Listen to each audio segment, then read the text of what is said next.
দেখতেছি আগে এরকম ছোটবেলায় দেখি নাই। ইদানিং কালে সব বিটার বউরা এসে শ্বশুর বাড়ির কর্তৃত্বে এমন ভাবে হাতে নিয়ে ফেলে, মুহূর্তের মধ্যে কৌশল করে টেকনিক করে শাশুড়ি দিয়ে বাড়ির মানুষই মনে করে না, কাজের বান্দি মনে করে। আর বউরা জমিদারের মেয়ে সাজছে, জমিদারের মেয়েদের টঙ্গে বইছে, চুলায় হাত দেবে না, লাকড়িতে হাত দেবে না, ভাতের আড়িতে হাত দেবে না, মাছ করতে দিবে না, ওয়া পায় না ওয়া পায় না। আবার এই মেয়েটার পক্ষ নেয় তার মা বাপ। বিয়ের সময় বিয়ে বিয়ান দেখে বিয়ে একটু কি আলো দিয়ে ছোট মাইয়া, বয়স মাত্র 22 বছর, ও ভালো ডাইন বম বোঝে না, বাড়ি করে দিন তাল দিয়েও খাই নেই, একটু লক্ষ্য করেন। তার মানে আমার মাইয়ের কাজ করেন না। তা তোমার বাইরে এত লক্ষ্য রাখবো, আমি তো অত আদরি আল্লাহ দিত, আমার বাড়ি হলো 200 মণ পিএস কাটতে হবে। কতক্ষণ পিএস আলারা আমার বাড়ি পাট কাটতে হবে, আমার 300 মণ ধান আয় উন্নতি বলে তুমি, আমি ওই আল্লাহদের করি বিয়ত্তি আসিনি। মেয়েদেরকে প্রশিক্ষণ দিয়ে দেবেন, শ্বশুর শাশুড়ির খেদমত, সাংসারিক কামকাজ, পিঠে আটা তৈরি করা, সর্বোপরি এ বউরা শ্বশুর শাশুড়ির যত খুশি রাখতে পারবা। মা বাবার বাড়ি থাকতে আব্বা মা ছিল মা বাপ, এখন বিয়ের পরে তোমার মা বাপ হবে শ্বশুর শাশুড়ি।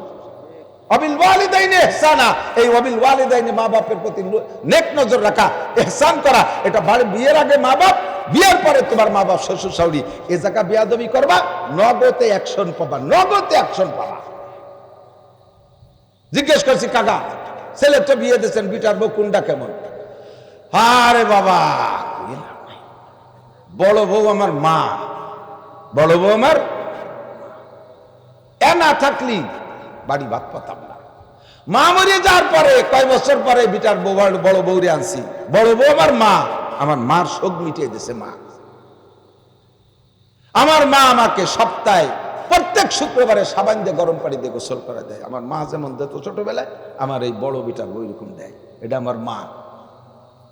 কোনো ভালো তরকারি রান্না করলে সবাই একক তো খাওয়ায়, আমার জন্য সারি সারি রেখে 2-3 অক্ত খাওয়ায়।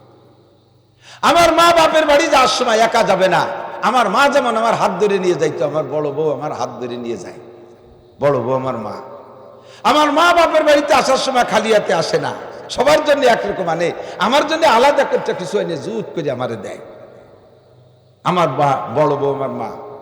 মুরগিতে ডিম পাড়ে, ছেলে মেয়েরে না খাই, আমি বুড়ো মানুষ সেদ্ধ হয়ে খাই, আমার বড় বউ আমার মা। এই যে বারবার মা কয়, এই মা কয়না আর সে আজিমে যাইয়ে লাগে। কাউসার মতো কালা, আমার বৌমা কাউসার মতো কালা, অথচ পেটের মধ্যে দুধের মতো সাদা। এই বউ যখন প্রেগন্যান্স হয়, গর্ভবতী হয়, ওই বুড়ো যায় না, মাঝে বসে কান্দে, আল্লাহ আমার মার জন্য হাসপাতালে যাওয়া না লাগে, আমার মার জন্য বাপের বাড়ি যে বসে তা না লাগে, ও বাড়িতে চলে গেলে আমার কবলে ভাত হবে না, আল্লাহ তোর ভাই ধরি। আমার মার জন্য ঘরে বসে অল্প করে ভিতরে ডেলিভারি হয়ে যায়, আমার মার পেট থেকে যেন সাদের মতো একটা সন্তান হয়। এই যায় না মাঝে বসে শ্বশুর শাশুড়ি যে দোয়া করে, এই দোয়ার ওসিলায় কালা বোর পেটে সাদের মতো সন্তান পয়দা হয়। জুয়েল ব্রেডি সেরকম যেখানে দেয় সেখানে গোল্ডেন প্লাস। কাকা এত গোলো গোলো করছেন বড় বড় কথা, আর কোনো বড় কথা কি কব? ছোট ডা এরশাদ শিকদারের মাইয়ে সেদিন আমাকে কয়বার বেটারে বটি দিয়ে দামড়াইছে, হয়ে গেছে এ বাদে আগা সারা যাক পাইয়ে দিচ্ছে, ও চলে গেছে আটশে আজিবে। ওয়া নায়িকার মতো বর্ষা, চলচ্চিত্রের নায়িকা, কিন্তু আমাকে 2 বার বেটারে গোড়ার মতো জোড়া লাথি মারে। এই গরুতে 1 পাও দিলাই তো, গোড়ায় কয় পাও দিলাই তো, 2 পাও দিলাই তো না। এসে কুয়ো কাটাইতে বিয়ে নিয়ে আইছে, সেইভাবে যে লাভাতে লাভাতে আইছে, মাসখানিক একটু ভালো ছেলে না, এরপরে জোড়া ভাও দিলাই তো, বাড়িটি আর কায়দা নেই। এই প্রত্যেকটা কথা আর সে আজিবে চলে যায়। ওই বর পেট দিয়ে কোনোদিন সুসন্তানের আশা করতে পারবা না। ওয়াকাদা রাব্বুকা আল্লা তা'বুদু ইল্লা ইয়াহ ওয়া বিল ওয়ালিদাইনি ইহসানা। হে যুবকরা, তাই বলে আবার ভুল বুঝবা না, শুধু মারি ভক্ত হয়ে থাকবা, বউরে যত্ন করবা না তা না। বোর স্থান বোর জায়গায়, মার স্থান মার জায়গায়। কথা কন। আবার অনেক মারা আছে, অনেক শাউড়িরা আছে, বিটার বোর খাওয়া দেখতে পারে না, তার পোশাক আশাক সহ্য করতে পারে না, তার প্রসাধনী দেখতে পারে না, তার আরাম আয়েশ দেখতে পারে না। এটা আবার ভালো না, এত ভালো আবার ভালো না। আপনি যে যুগে এই বয়সে ছিলেন, যে যুগে আপনি নববধূ ছিলেন, আজ থেকে 50 বছর আগে, সে যুগে এগুলো ছিল না রে চাচি। সে যুগে থ্রি পিস ছিল না, সে যুগে ফেয়ার অ্যান্ড লাভলি ছিল না, সে যুগে প্রসাধনীর কিছুই ছিল না। আপনি যদি এই জামানার বউডারে সেই জামানার সাথে পেয়াল দিতে যান, কখনো বউ ঘরে রাখতে পারবেন না। বউরে মেয়ের মতো আদর করবেন, তার প্রয়োজনটা তারে সমকালীন ছেলেরা যেভাবে দেয় সেটা তারে ভোগ করতে দেবেন।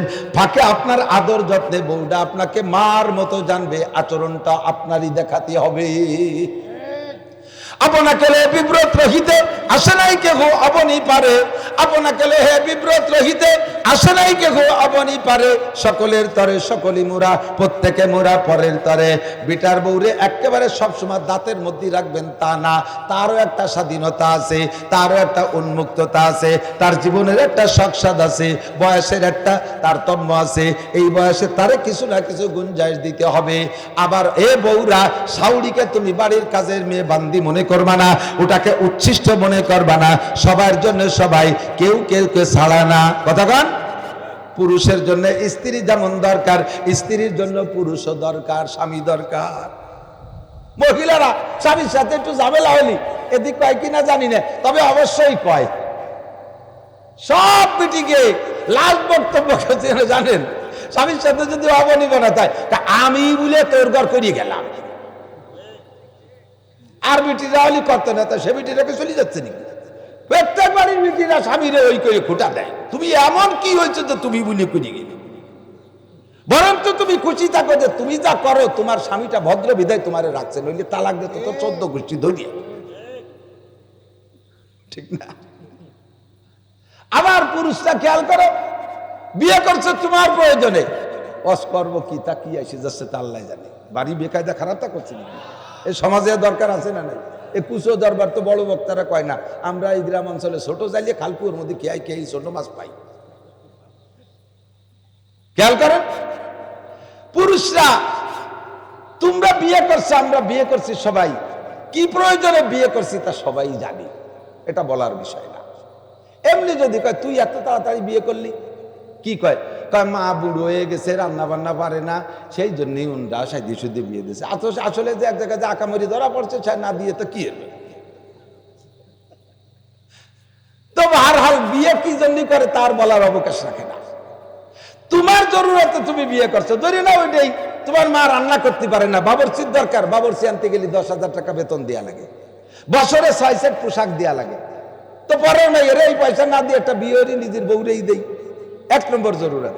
2 নম্বরে তোমার মা অসুস্থ, বুড়ো মানুষ, বাপ প্যারালাইসিসের রোগী, ওই গুমুত সাফ করার জন্য আলাদা কোনো লোক কেউ আসতে চায় না। যদি একটা নার্স রাখতে হয়, 20,000 টাকা বেতন দেওয়া লাগে, পোশাক আশাক খাওয়া দেওয়া লাগে। তো পরে না একে নার্স বানায় না রেখে বিয়েরই বউর কাজ হোক, সাথে নার্সের কাজ হোক, জরুরত সব তোমাকে। কতক্ষণ? এরপরে তোমার সংসারে অনেক ফসল তোমার মা গুছায় গেছে, উঠতে পারে না। এই ফসলের জন্য অন্য লোক দিয়ে কাজ করাতে গেলে সিজনে 300 মণ ধান উঠাতে গেলে 600 ধান দেওয়া লাগবে। তো পরের মিটিকে ধান দেবো, তার সাথে বোর কাজও হবে, আবার ধান উঠোনো হবে। এই জন্য বিয়ে করছো, প্রয়োজনগুলো সব আমাকে বাড়ির না। লাস্ট ফিনিশিং সবচেয়ে প্রয়োজন যেটা, সেটা হলো তুমি তোমার চরিত্রে কন্ট্রোল করতে পারো না। মোড়ে মোড়ে আকাম করে জুতোর বাড়ি খাতি খাতি ফিটি চামড়া উঠে যাচ্ছে, আর ফিটিস হয় না মায়, আকাম করে ধরা বড় বাড়ি খাও, কাজে কাজে পিঠ বাঁচানোর জন্য, ইজ্জত বাঁচানোর জন্য। বিয়ে করার পরে আর মাইদের খা লাগতে যায় না। তাহলে সব প্রয়োজন আমাকে বাড়ির না। তাহলে এত প্রয়োজনের মোকাবেলায় তুমি বিয়ে করো, তাই বউডার কাছে আবার টাকা চাও কা, যৌতুক চাও কা 3 লাখ? কেন যৌতুক চাও? তোমার শ্বশুরের কাছে যৌতুক চাও? শ্বশুরকে মাইয়ে জন্ম দিয়ে এত বড় অন্যায় করছে যে মাইয়ে বিয়ে দিয়ে সব তোমার টাকা দিতে হবে? যদি সব শ্বশুরা মাইয়ে জন্ম দিয়ে অন্যায় করে থাকে, তাহলে মাইয়ে প্রোটেকশন বন্ধ হলি তুই বউ পাবি কোন জায়গা? তোর সাথে মাইয়ে দেবে, সে মেয়েটা কোথায়? ওইটা তো মাইয়ে জন্ম দিয়ে অন্যায় করছে, তাই 3 লাখ টাকা চাইস। ফাঁকে মনে রাখবি, যারা যৌতুক খাবা, তুই রে করছিস ছোট গে, মুরব্বীরা যেন বা খারাপ মনে এলেন না। যারা বিয়ে করো নাই আর যারা করছো তাদেরও বলি, বিয়ের সময় যদি যৌতুক খেয়ে থাকো, তাড়াতাড়ি 1 সপ্তাহ 1 মাসের মধ্যে টাকাগুলো ফেরত দেবা। মোটর সাইকেল যদি আইনি থাকো, কড়াকড়ির সাথে ফেরত দেবা। অন্য রাস্তায় দিয়ে চলবে না, খালের মধ্যে দিয়ে চলবে, অথবা ট্রাকের ফাঁসার তলে উঠিয়ে যাবে। জুলুমির মোটর সাইকেল কেন? যদি তুমি এভাবে যৌতুকের টাকা আনো, নবী পাক বলেন, যেই ব্যক্তি বিয়ে করে দেন মোহর দেওয়ার নিয়ত নাই, বউরে ফাঁকি দিয়ে কাটাই যাবে। আছে না এরকম অনেকে? ও বাসর রাত্রি 1 কায় দড়ি ফেলবানি, বাসর রাত্রি বুসুম দিয়ে বসে যায়, কথা কয় না।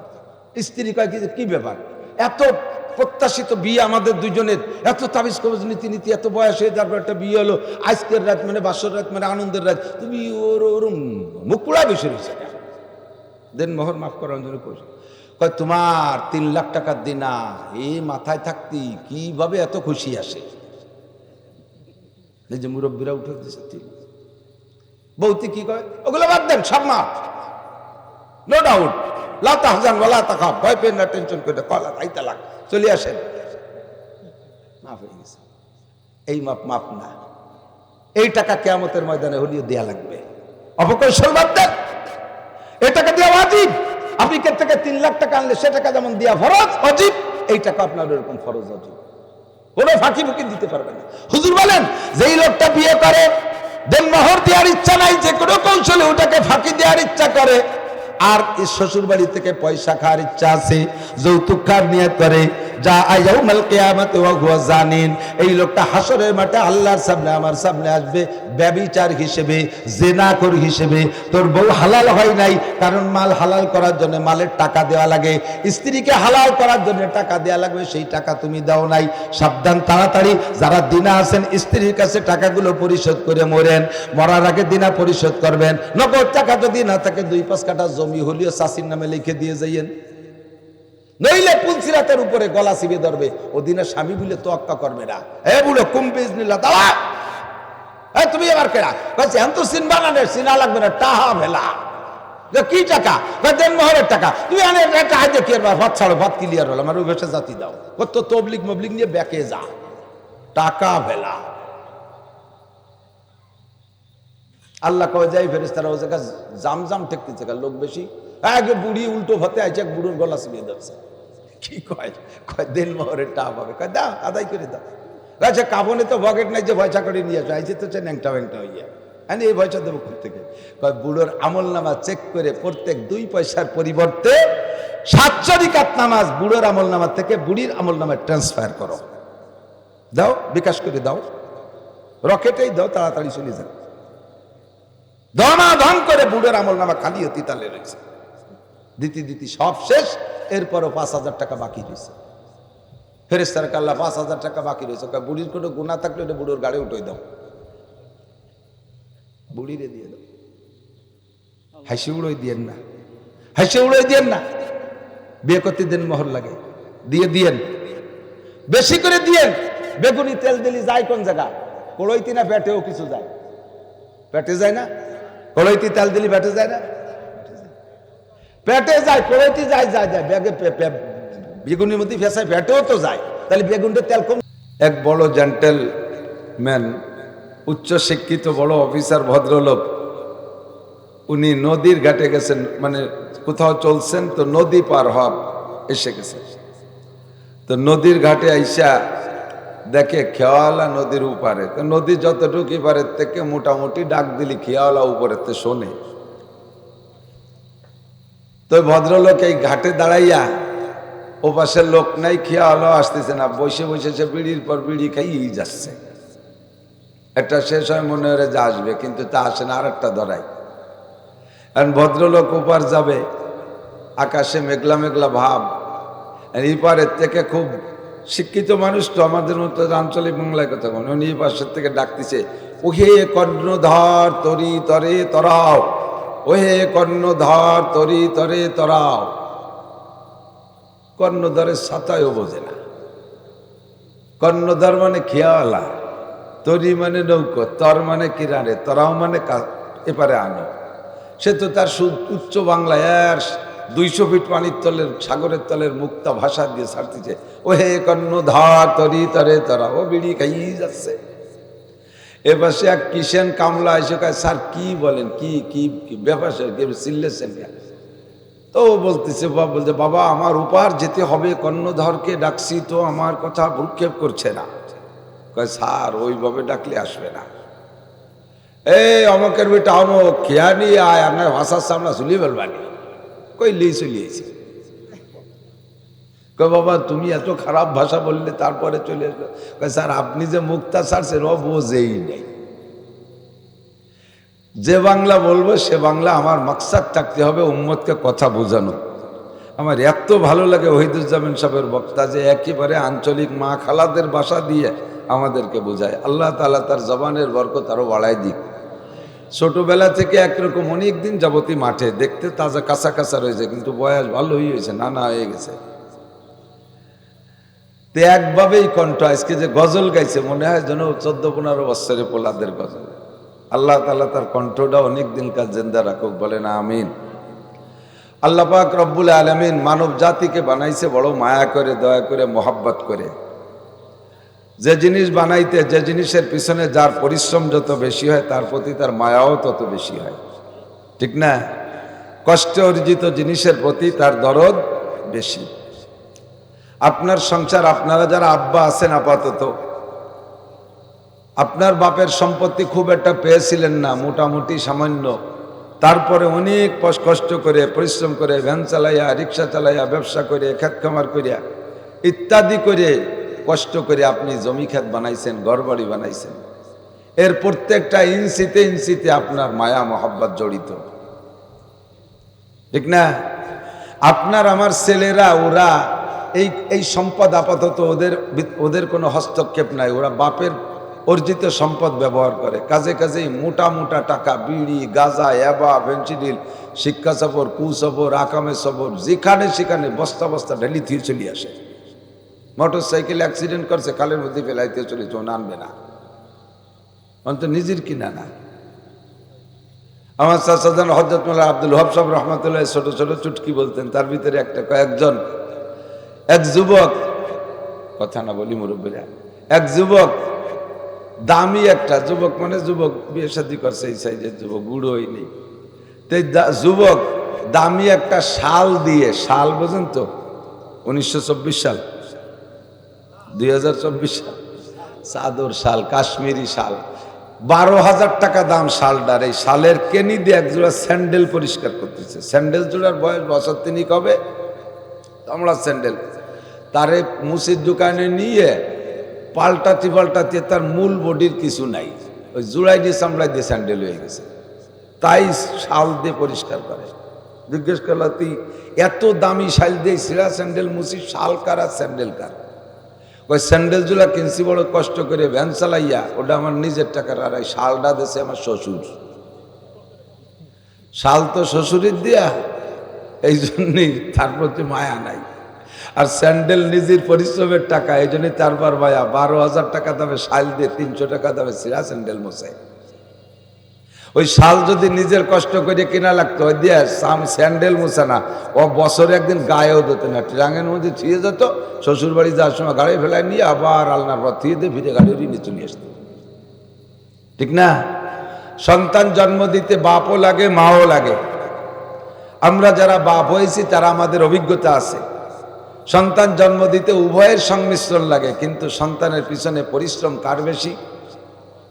বাবার বেশি। 10 মাস পেটে রেখে দেখছেন কিরম চায়, বাবা বলে সেই দলে ভোট দিচ্ছেন না? বিটিকে কাছে শুনে দেন। মেডিকেল সায়েন্সের গবেষণা আবিষ্কার, একজন পুরুষ যদি 50 বছর পর্যন্ত জাগতিকভাবে ভালো মানের পরিশ্রম করে, একটানা 50 বছর, এই 50 বছরের পরিশ্রমকে একত্রিত করা তো সম্ভব না। যদি করা সম্ভব হতো, তাতে যে পরিমাণ পরিশ্রম হয়, একটা মহিলা তার জীবনের প্রথম বাচ্চা জন্ম দিতে যদি নর্মাল ডেলিভারিতে জন্ম দেয়, এই পুরুষের 50 বছরের পরিশ্রমের চাইতেও তার একবারের প্রথম বাচ্চাটা নর্মাল ডেলিভারি দিতে কষ্ট বেশি। আমি 50 বছর পরিশ্রম করতেছি, বেঁচে আছি, কিন্তু মহিলাটার পরিশ্রম কত বেশি যে প্রথম বাচ্চাটা ডেলিভারি দিতে যে বহু মা মারা যাচ্ছে। তো যেই পরিশ্রমে মানুষটা মারা যায়, ওই পরিশ্রমটা কি পরিমাণ হতে পারে? বাচ্চা পেটে রাখা কত কষ্ট, কয়েক মাস বমি বমি ভাব, যাতে হাত দেয় তাতে আষ্টে গন্ধ, মাছের গন্ধ, পানি টুক খাতে পারে না, ভাত খাতে পারে না, গোশ খাতে পারে না, কত কষ্ট। একটু বাচ্চা যখন পেটে বড় হয়ে ওঠে তখন শুইতে পারে না, উবুর হয়ে শুতে পারে না, চিত হয়ে শুতে পারে না, কায়তে হয়ে শুইতে পারে না। বাচ্চা যখন আরো বড় হয়, পেটের ভিতরে ওড়া মোড়া দেয়, বাচ্চায় লাথি মারে, মা অজ্ঞান হয়ে যায়। এইভাবে প্রত্যেকটা ধাপে ধাপে তার মারই কষ্ট। এরপরে ডেলিভারি যন্ত্রণা তো সর্বোচ্চ যন্ত্রণা আছে। বাচ্চা ডেলিভারির পরে বাচ্চাটা সুন্দর হলে বাপে দেখে আদর সোয়াগ করে চুমো টুমো খাইয়ে দৌড়ে যায় 20 কেজি মিষ্টি নিয়ে আসতে পারে, সোনার চেন বানায় নিয়ে আসতে পারে, কিন্তু বাচ্চাকে লালন পালন করে বড় করার যে পরিশ্রম এটা বাপে সহ্য করতে পারে না। সারাদিন পরিশ্রম করে আসি আমরা, আসার পরে যদি রাতের বেলা বাচ্চা ট্যাটা করে কান্দে, বাপের ঘুমের ডিস্টার্ব হয়, মারে এক থাপ্পড় দিয়ে বাচ্চারে 2 গালি দিয়ে কয় যা থাক তোরা ঘরের মধ্যে, আমি গোয়েল ঘরে যে শুই গিয়ে ঘর ছাড়িয়ে যে গুয়ারি যে শোবে, তবু বাচ্চার কান্না শোবে না। মা যদি এই আমল করে তাহলে আমরা একটাও এখন তো আসতে পারতাম। আমাকে মারা যদি ওই সিদ্ধান্ত নিত যে থাক তুই ঘরে পড়িয়ে থাক, আমি গোয়েল ঘরে যে তাই গে। রাতের বেলা সব কষ্ট মার, রক্ত মাংস দুধের মাধ্যমে চুষে খাচ্ছে। একটা বাচ্চা নিয়মতান্ত্রিক ভাবে যদি 2 বছর মায়ের স্তনের দুধ খেয়েই বেঁচে থাকে, ডানি বামে অন্য খানা না খায়, তাহলে কমপক্ষে 60 মণ দুধ খায়। হিসেব তো কোনোদিন করে দেখিনি। যেই বাচ্চাটা মায়ের দুধ পায় না তারা ফিডার খাওয়াইতে হয়, যারা ফিডার খাওয়ায় বাচ্চা বড় করছেন তারা দেখেন কি পরিমাণ টাকা খাওয়াইছেন। এরপরও মেডিকেল সায়েন্সের গবেষণা, মায়ের দুধের বিকল্প জগতে কিছুই। ও বাচ্চারা যারা বড় হয়ে গেছো, আমরা বড় হয়ে গেছি, মায়ের দুধ খাইছি যে মা আমাকে এত বড় ইহসান অনুগ্রহ করেছে, এত দয়া করেছে, একটু মনে নাই, একটুও মনে নাই।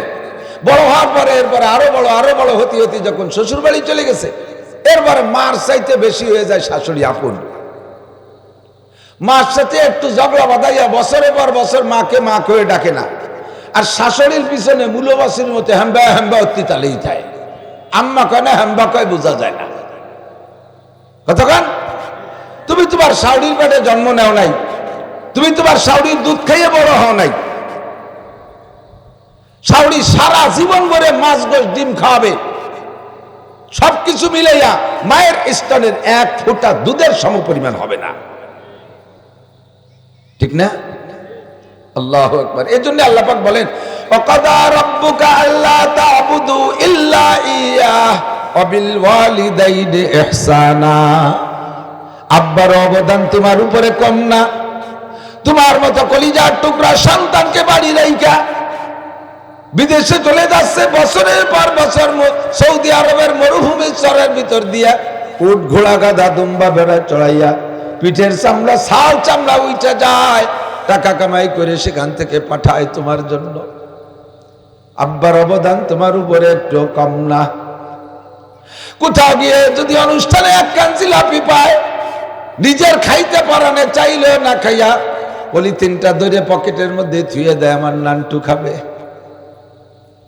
আমার জুয়েল খাবে, আমার টুয়েল খাবে, আমার বাবা খাইলে সবাইলে খাইলে কেমন লাগে এইটা একটু দেখতে মনে চায় আব্বার।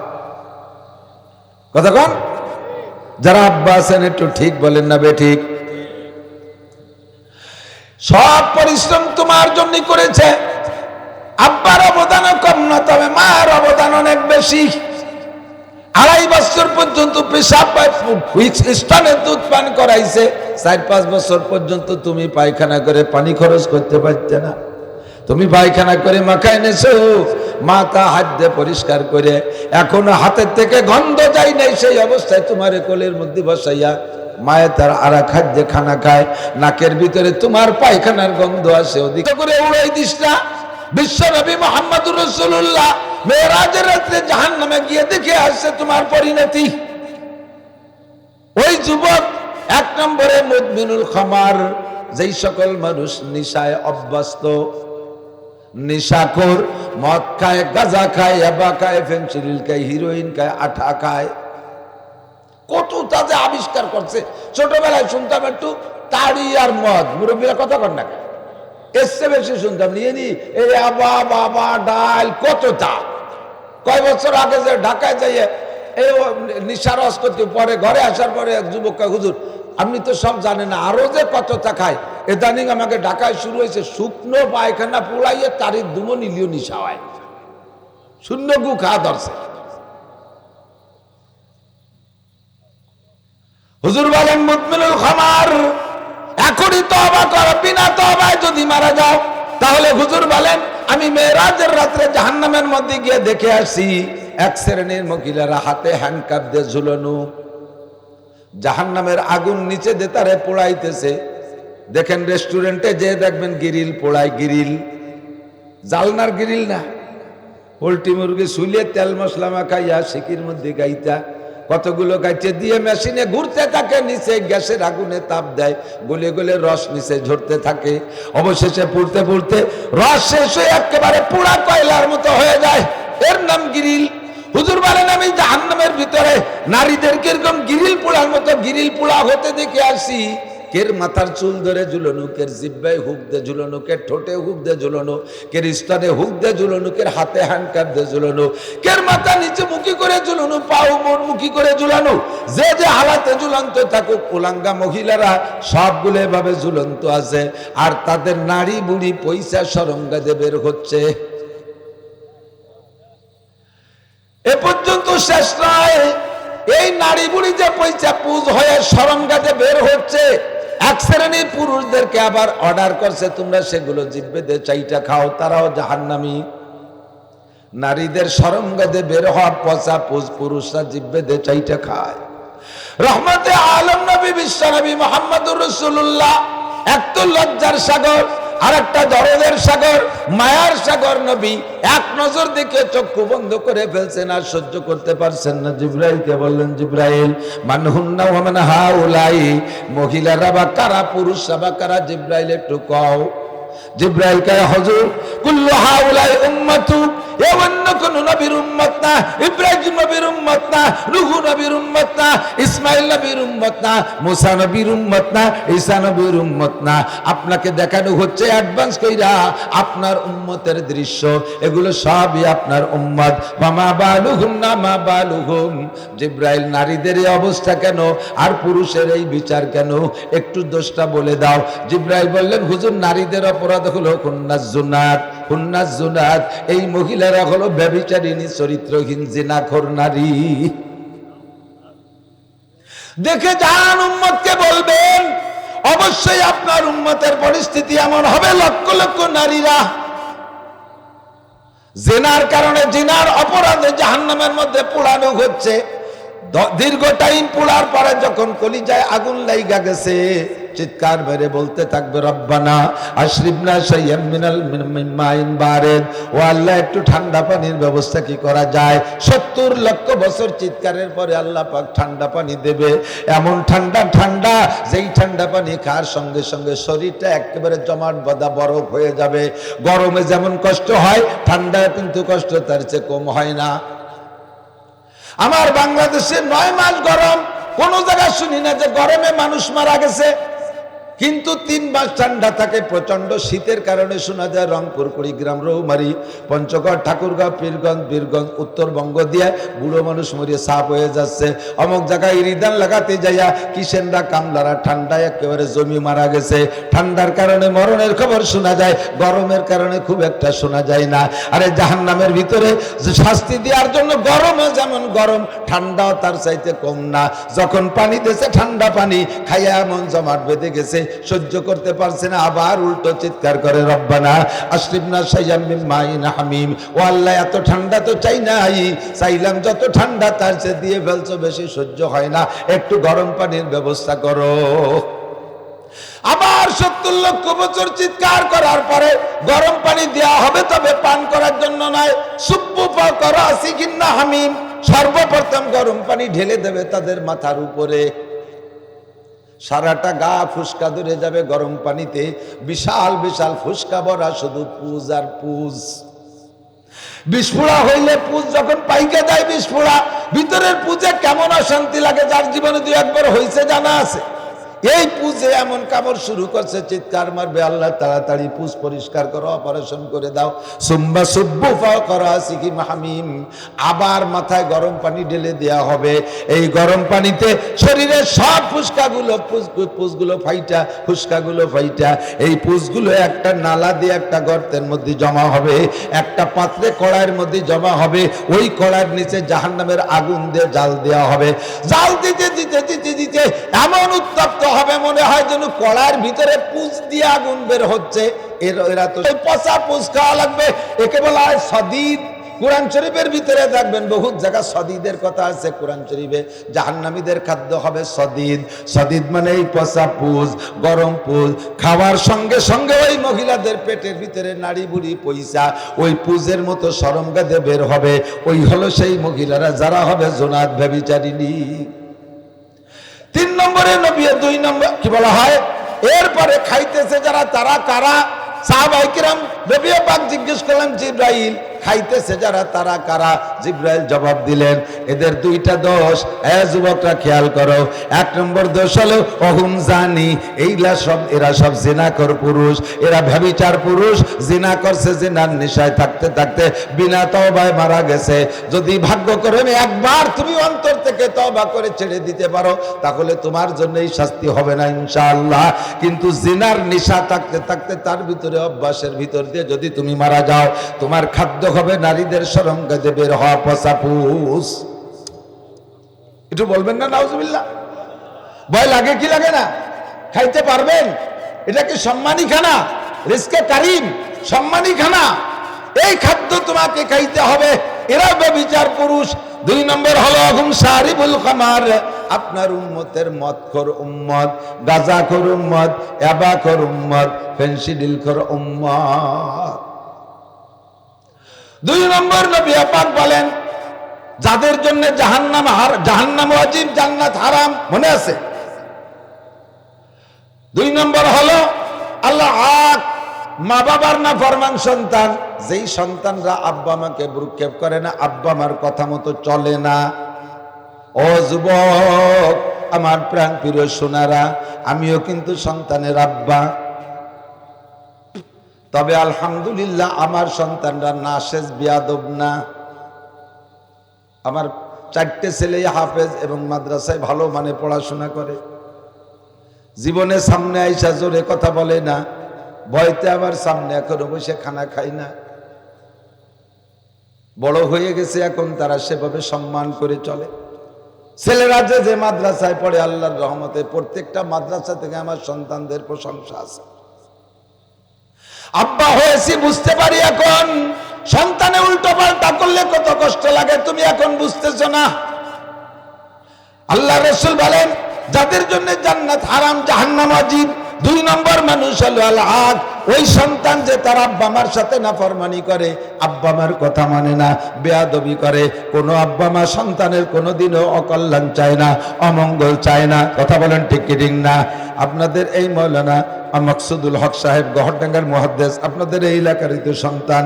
ওনার ফেসবুক পোস্টে থেকে সেদিন একটা খবর দেখলাম, ঢাকার ভিতরে একটা লোক রাতের বেলা ঘুমিয়ে আছে।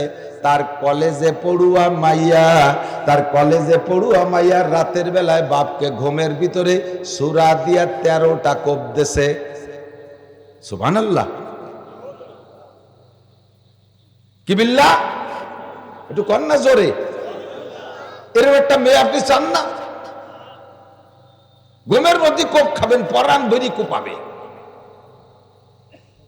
আব্বার আরে ছেলেবেলাতে পুরুষ সন্তানে মারে, এটা দূরে একটা শুনি। কিন্তু মায়ের আজীবন ভরে বাপের পক্ষে থাকে, ছেলেরা যায় মার পক্ষে। ঠিক না?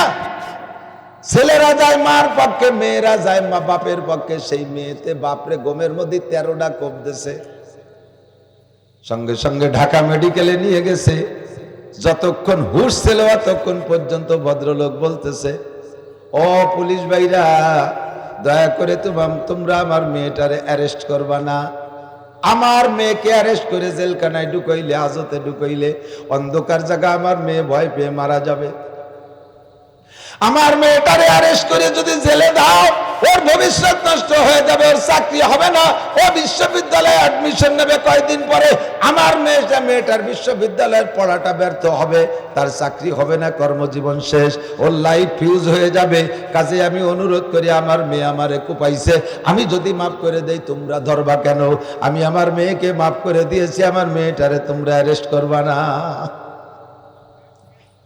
এরপরে যে ওসিয়াত করছে সেটা আমার কলিজায় খুব লাগে।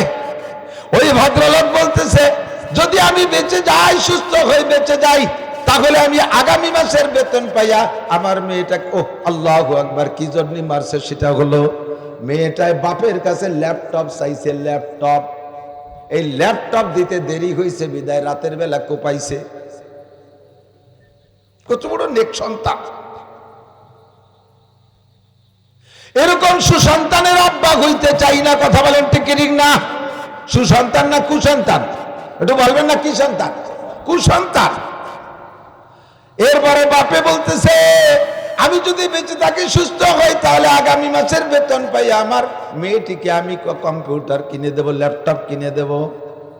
আর যদি মারা যাই, হে পুলিশ ভাইরা তোমরা আমার মেয়েটারে জানাই দিও আমার মোকালমারির ভিতরে 40,000 টাকা আছে, ওই টাকা নিয়ে যেন আমার মেয়েটি একটা নতুন ল্যাপটপ কিনে নেয়। তবুও তোমরা আমার মেয়েটিকে তোমরা অ্যারেস্ট করবা না, জেলে নিবা না।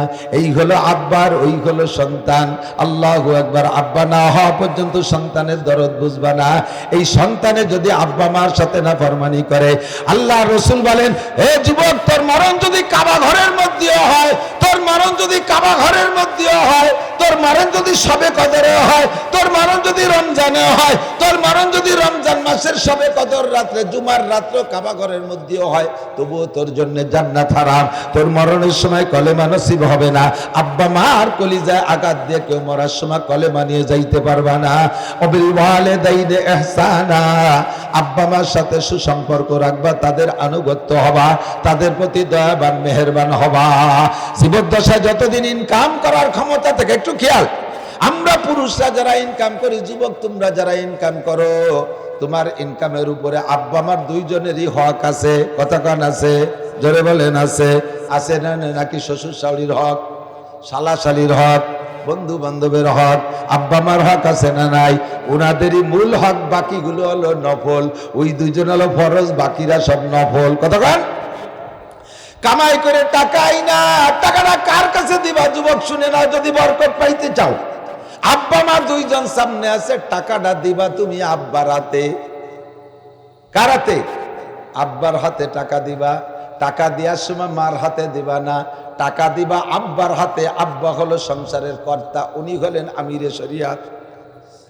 আব্বার হাতে টাকা দিবা, এরপরে আব্বাই আবার তোমার মার কাছে দেবে। মা হলো ক্যাশিয়ার।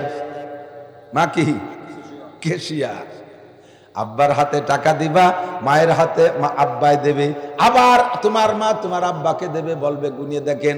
দুইজনে তো আগের মানুষ, তোমরা তো যখন ইনকাম করতে জানতো তখন বাংলাদেশে 1000 টাকার নোট জন্ম নেই নাই। 1000 টাকার নোট নেছে হাসিনের আমলে। কতক্ষণ? শেখ হাসিনের আমলে। কাজেই উনি যখন ইনকাম করতে পারতেন, এত বড় বড় 1000 টাকার নোট দেখে নাই, দেখে চোখ বড় হয়ে গেছে। ওরে বাবা, হাসিনে কত বড় টাকা বানাইছে। একটু নাড়াচাড়া কইরা আবার তোমার হাতেই দেবে। বাবা তোমার টাকা তুমি কাজে লাগাও, আমাকে দুইজনের মাত্র 2000 টাকা ওর থেকে দাও। কয় না আব্বা আপনি নিজে হাতে নেন। আব্বা 1000, মা 1000 নিয়া 98,000 টাকা তোমার হাতে দেছে। একটু মন খারাপ করবা না যে বান্ডিলিতে 2 কেন্দ্রকে খাটো করে ফেলাইছে বান্ডিল। এই আব্বা আমার হাত নাড়াচাড়ার পরে ওই টাকা নিয়ে তুমি যে জায়গা লাগাবার, টাকায় গাছ হবে, ওই টাকায় খনি হবে, টাকায় গাছ হবে। পক্ষান্তরে আব্বা মার চোখ লুকোচুরি কইরা, আব্বা মার চোখরে ফাঁকি দিয়ে লুকোচুরি করে টাকার বরকত যদি শাশুড়ি আর শ্বশুরের হাত দিয়ে নিতে যাও, একেবারে খোলাই খুন। শ্বশুর শাশুড়ির হাত দিয়ে টাকার বরকত নিয়ে টাকারে যে জায়গা লাগাবি, কারুনের সম্পত্তির মতো মাটির তলে যাবে, ওই টাকা উঠিয়ে কথা কবে না। আর একটু শিয়াই দিয়ে চলে যাই ওয়াজের দিকে, জাতিবাত্তি জিনিসের দিকে। আপনি যুবক, তুমি ব্যাচেলার ভাবে থাকো এক জায়গায়, চাকরি করার যে জায়গা, তোমার ছোট্ট রুম, ছোট্ট একটা কবর সাইজের একটা বাংলা চৌকি, যেহেতু একা থাকো, ও জায়গা তো সানবানের দরকার নাই, একখান চৌকি আছে আর একা বসার জন্য একটা চেয়ার ব্যবহার করো। ইতিমধ্যে যদি তোমার ওই ঘরে তোমার আব্বা আর মা যায়, সম্মানের ভদ্র কি বলা হয়, তাদের দুইজনের সাথে আচরণ শিখাই দেয় হাদিসে কিভাবে। এই আব্বা মা যদি দুইজন তোমার ও জায়গা যায়, খেয়াল করেন, দুইজন একসাথে বেড়াইতে গেছে, ওই ঘরের ভিতরে রুমের মধ্যে চেয়ার একখান, চেয়ার আর ছোট একখান বাংলা চৌকি। বলো তো কারে কোন জায়গা বসতে দিবা? চেয়ার হলো সম্মানী আসন, চেয়ারে বসাবা আব্বারে। আব্বা চেয়ারম্যান, বিনা ভোটে চেয়ারম্যান আব্বা। আব্বারে বসাবা চেয়ারে। আর খাট আলা মোহাব্বতের আসন, তুমি আর তোমার মা বসবা খাটে, মারে গার সাথে মিশে জড়িয়ে ধরে ওই জায়গা বসে মারে কোলের মধ্যে নিয়ে আদর দিয়ে সম্মান প্রদর্শন করবা, আর আব্বারে চেয়ারে বসাইয়া সম্মান প্রদর্শন করবা। একটু শিখে নাও আদব তাজ ইস্তেয়াজ লুৎফে ইলাহি বিনে বরসর বেরো হর যাকে খাহি আয় খুদা খাহে মে তৌফিক আদব বেয়াদব মাহরুম গশতাজ ফজলে রাব। বেয়াদবি করবা না, ধ্বংস হয়ে যাবা। বেয়াদবি করবা না, ধ্বংস হয়ে যাবা। আব্বা মা সন্তানদের কখনো মুখ দিয়ে বদদোয়া দেয় না। তোমার আচরণে যদি অন্তরে কষ্ট পায়, ওই অন্তরের কষ্টে তুমি ধ্বংস হয়ে যাবা, আর কোনোদিন বড় হতে পারবা না। আমার মাও বেঁচে আছে, এখন অনেক বয়স হয়ে গেছে। আমি আমার মার 8-90 সন্তান, আমার বয়স 56 শুরু হয়েছে। আমার বড় বোনের বড় ছেলে আর আমি এক বয়সী। তা আমার মা কি আইসক্রিম মা? হাওয়া আলাইহিস সালামের পর হয়েছে নাকি তাও পাওয়া যায়। তো বয়স একটু হয়ে গেছে, ছোট হয়ে গেছে। মাঝে মাঝে কই মা দোয়া করবেন, বদ দোয়া করবেন না। মূর্খ অশিক্ষিত মানুষ হলেও চালাকি কথাগুলো কম জানে না। কয় বাবা দোয়া চাওয়া লাগবে না, বদ দোয়ার থেকে ঠেকানো লাগবে না, বদ দোয়া নিয়ে আর কাজ করো না, বদ দোয়া কোনোদিন করবো না। কে চমৎকার কথা, চিন্তা করেন না। দোয়া চাওয়া লাগবে না, মা বাবা দোয়া করার জন্যই তৈরি হয়েছে। আর বদদোয়া করবো না, বদদোয়া থেকে ঠেকানো লাগবে না, বদদোয়া নিয়ে আর কাজ করবে না, এমনি বদদোয়া করবো না। আমি যখন ছোটবেলা থেকে একটু বড় হইয়া মাদ্রাসায় তারাইল ফুকরো পড়ি, যখন সাবালেগ হতে চলছে, আব্বা মা দেখলি তো সন্তানরা টের পায়, কণ্ঠ মোটা হয়ে যায়, নাকের ডগা মোটা হয়, হাত পা একটু বড় বড় হয়ে ওঠে, আব্বা মাই টের পায় যে সন্তান সাবালেগের দিকে যাচ্ছে। মা একদিন আমার ডাইকে বলতেছে, বাবা এই 2টা কথা মনে রাখবা সারা জীবন। বলেন মা, কি বলবেন? কয় বাবা রাতের বেলায় এমন কাজ করবা না। এই সবাই খেয়াল করে, রাতের বেলায় এমন কাজ করবা না যাতে দিনের বেলায় মানুষের সামনে মুখ দেখাইতে লজ্জা হয়। ছোট্ট কথা কিন্তু বিশাল ব্যাখ্যা। যত আকাম করার টাইম হলো রাত, রাতের বেলায় এমন অন্যায় কাম করবা না যাতে দিনের বেলায় মানুষের সামনে মুখ দেখাইতে লজ্জা হয়। এই হলো রাতের মশলা। আর দিনের বেলায় এমন কাম করবা না বাবা যাতে রাতে ঘুমের ডিস্টার্ব হয়। অবৈধ সম্পর্ক তৈরি করছে দিনের বেলা, রাতটা চলে গেছে ওই টেনশনে, কিভাবে একটু দেওয়া করবো, কোন যখন একটু কথা কব, কোন ফাঁকে একটু কথা বলবো, সবাই যে সময় ঘুমায় যায় সেই ফাঁকে একটু কথা কব, এই অপেক্ষা করতে করতে রাত 2টা-3টে বাজে গেছে। দিনের বেলার যোগাযোগ মেনটেন করছো রাত ভর বইরা, এই জন্য তোমার ঘুম হারাম হয়ে গেছে। দিনের বেলা মারামারি দাঙ্গা হাঙ্গামা করছো, পুলিশের দাবারে রাতের বেলায় ঘরে ঘুমাইতে পারো না, পাট খেতে যে বাঁশ বাগানে মশার কামড়, ঠিক না? ছোট্ট কথা, মা আমার গোটা জীবনের দিক নির্দেশনা দিয়েছে। পরে কুরআন হাদিস যখন পড়া শিখছি দেখি এই কথাটা আমার মার কথা না, এই কথাটা হযরত ওমর ইবনে খাত্তাব রাদিয়াল্লাহু তাআলা আনহু খলিফাতুল মুসলিমিন, উনি উনার সন্তানদেরকে এই নসিহত করেছিলেন। আমার মা মূর্খ হলে কাছ থেকে শুনে যেন কথাটা মনে রাখছে, হুবহু একই নসিহত আমাকে করেছে। এই আব্বা মার সাথে নাফরমানি করলে কেউ কোনোদিন ভাস্যি করতে পারে না। খসিরাত দুনিয়া ওয়াল আখিরা, দুনিয়াও কোনোদিন ভাস্যি হবে না, আখিরাতে তুমি যাইবা বেঈমান হইয়া। আর মরার সময় যদি আব্বা মা কষ্ট থাকে, জবানে কলেমা আসে না, বহুত কিচ্ছা আছে, সেদিকে আমি যাব না। আর মরণের সময় কলেমা নসিব হইলে লাভ কি? নবী পাক বলেন, মান কানা আখিরু কালামিহি লা ইলাহা ইল্লাল্লাহ ফাদাখালাল জান্নাহ। যেই ব্যক্তির জীবনের শেষ কলেমা হবে লা ইলাহা ইল্লাল্লাহ, ওই লোকটা যেন জান্নাতে চলিয়াই গেল। বলবেন না সুবহানাল্লাহ? অবস্থা দেখলে ভবিষ্যৎটা নিশ্চিত এ বলা যায়। অবস্থার প্রেক্ষাপটে ভবিষ্যৎ পক্ষে না বিপক্ষে এটা নিশ্চিত বলা যায়, ঠিক না? 2 চেয়ারম্যান প্রার্থী, এদিক টাকান, 2 চেয়ারম্যান প্রার্থী নির্বাচনের 3 দিন আগে শোডাউন দেয়, ইউনিয়নে শোডাউন দেয়। আগে বলতে হলো বড় মিছিল, এমনি কয় শোডাউন। ভাষা পাল্টে গেছে তো সব জায়গায়, সব ভাষা উন্নতি। আগে কত জ্বালা ভিত্তি গেছে, জ্বালা ভিড়া করছে না, ময়দানে গেছে, পায়খানা যাওয়ার নাম কি, ময়দানে যাওয়া। তারপরে একটু ভালো হয়েছে টাকটিতে গেছে, আর একটু ভালো হয়েছে পায়খানায় গেছে, এরপরে ভালো হয়েছে ভাষা কয় ল্যাট্রিনে গেছে, এরপরে কয় টয়লেটে গেছে, এদানিং কয় ওয়াশরুমে গেছে, ফস করে বেরিয়ে গেছে। ভাষার উন্নতি হয়েছে। আগে কত বড় মিছিল, এদানিং কয় শো ডাউন, মানে শো দিয়ে ডাউনে শুয়ে পড়ে, এর নাম শো ডাউন। 2 প্রার্থী শোডাউনে নামছে, এক প্রার্থী বাড়ির থেকে দলবল নিয়ে বানাম সেই ইউনিয়নটা গোল, এই পাশে বুঝে ওই দেখতে বাড়ি চলে আইছে, পিছনের মানুষ এখনো বাড়ি ছাড়তে পারে নাই, এক রাস্তায় দিয়ে যাচ্ছে, এত মানুষ পিছনে যে পিছনের মানুষ বাড়ি ছাড়তে পারে নাই। ইনিও প্রার্থী, আর একজন নিকটতম প্রার্থী, উনি একেবারেই নিকটতম, উনি বাড়িতে বেরোয়েছে জন 10 নিয়ে, যে বাড়ি যায় সে বাড়িওয়ালারা সালামের উত্তর দেয় না। আর ওই চেয়ারম্যান খাইছে তো জন্মের কা, আর ফুলির মালা যে কত পাইছে, এরপরে মুড়ি দেশে বস্তা বেড়ে বেড়ে গুড় বইয়ে ভ্যান ভরে নিয়ে আইছে, আর এই চেয়ারম্যান এক মুঠ মুড়ি কেউ খাতি দেয়নি। কয়েক বাড়ি যাওয়ার পরে পিছনের 10 জনের থেকে 3-4 জন পলায় চলে গেছে, এর সাথে গুড়ি বেশ জিতিলাম, বলা যায় না কিটা কি হবে। সবাই ঘুরে আইছে, এখনো নির্বাচন হই নেই, আগের জন্য কয় তুমি তো চেয়ারম্যান হয়েই গেছো, তুমি তো চেয়ারম্যান হয়েই গেছো, পূর্বাভাস দেখে ভবিষ্যৎ নিশ্চিত বলে দেয়া যায়। সেম নবী পাক বলেন, মান কানা আখিরু কালামিহি লা ইলাহা ইল্লাল্লাহ ফাদাখালাল জান্নাহ, যেই লোকটার মরণের আগে মরণ মুহূর্তে যার জবান দেবে হবে লা ইলাহা ইল্লাল্লাহ, ওই লোকটা যেন চেয়ারম্যান হয়েই গেছে, ও জান্নাতে চলিয়াই গেছে। এবার মরণের সময় কলেমা নসিব হওয়ার জন্য যে নেক আমলগুলো ইম্পর্টেন্ট, তার মধ্যে অন্যতম হলো তোমার আব্বা মা যতদিন বেঁচে থাকে কোনোদিন মনে কষ্ট দিবা না। আর দুই একটা কথা কয়ে যায় নাকি, আব্বা মা তো অনেক আছে। ঔষধের কথা কইলে খালি ডেলি তোমার সাল বাইয়ে নাই, তুমি এক বাকা, তুমি বলবা, তুমি মনে করবা তুমি তোমার বাপের 10টা সন্তানের একটা না, তুমি মনে করবে তুমি একটাই মাত্র ছেলে, টাকাও তুমি দিবা, ঔষধও তুমি দিবা, খাইতেও তুমি দিবা। আর আমার মা বোন যারা আছো, ভাবি সাহেব যারা আছো, নতুন নতুন তোমরা ইদানিং কালে হাজার হাজার দেখতেছি, আগে এরকম ছোটবেলায় দেখি নাই, ইদানিং কালে সব বিটার বউরা এসে শ্বশুর বাড়ির কর্তৃত্বে এমন ভাবে হাতে নিয়ে ফেলে, মুহূর্তের মধ্যে কৌশল করে টেকনিক করে শাশুড়ি দিয়ে বাড়ির মানুষই মনে করে না, কাজের বান্দি মনে করে। আর বউরা জমিদারের মেয়ে সাজছে,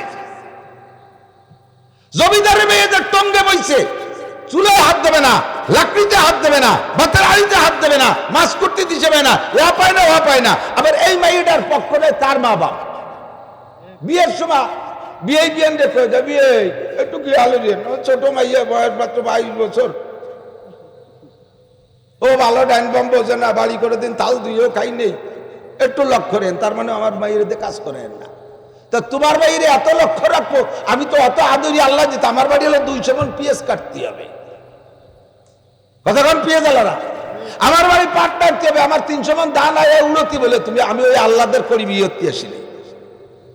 মেয়েদেরকে প্রশিক্ষণ দিয়ে দেবেন, শ্বশুর শাশুড়ির খেদমত, সাংসারিক কামকাজ, পিঠে আটা তৈরি করা, সর্বোপরি এ বউরা শ্বশুর শাশুড়ির যত খুশি রাখতে পারবা।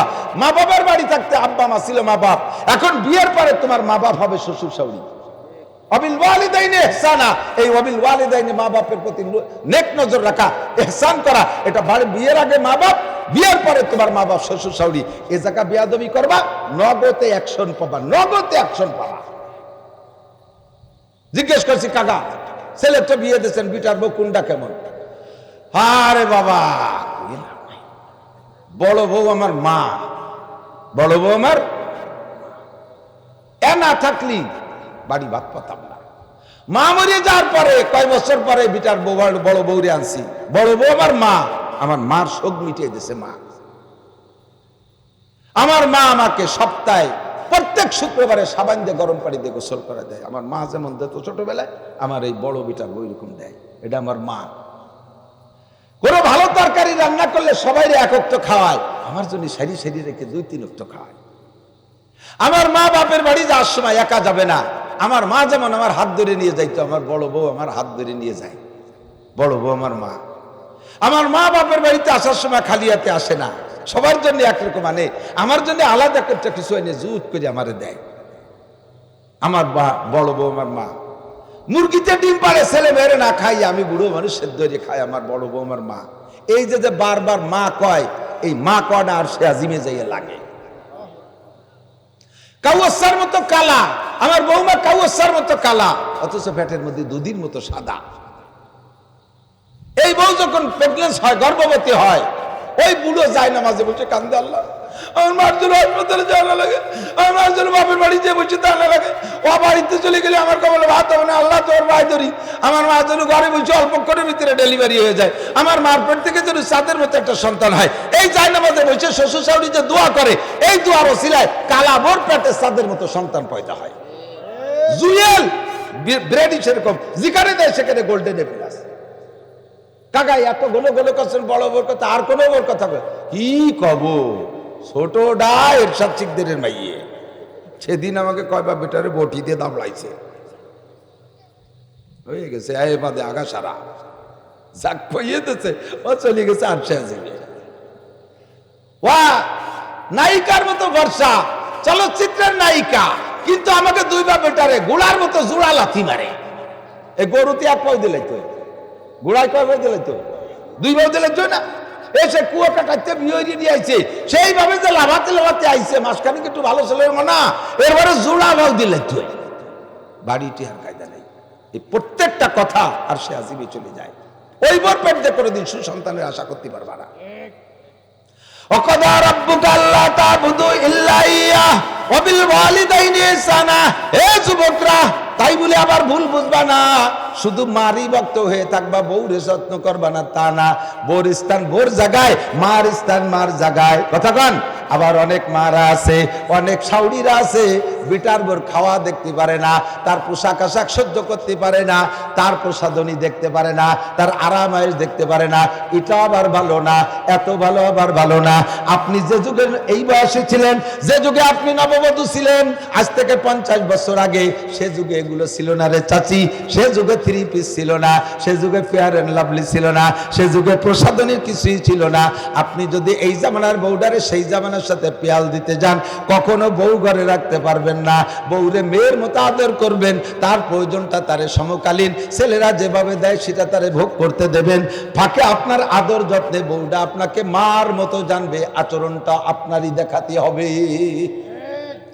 আপনাকে বিব্রত রহিতে আসে নাই কেহ আপনি পারে, আপনাকে হে বিব্রত রহিতে আসে নাই কেহ আপনি পারে।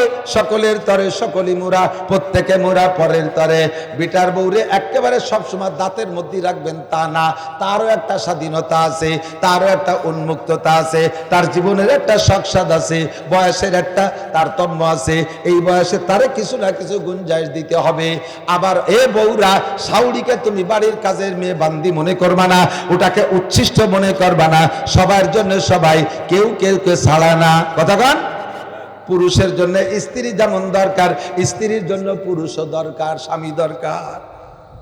মহিলারা স্বামীর সাথে একটু ঝামেলা হলি এদিক কয় কিনা জানি না, তবে অবশ্যই কয়।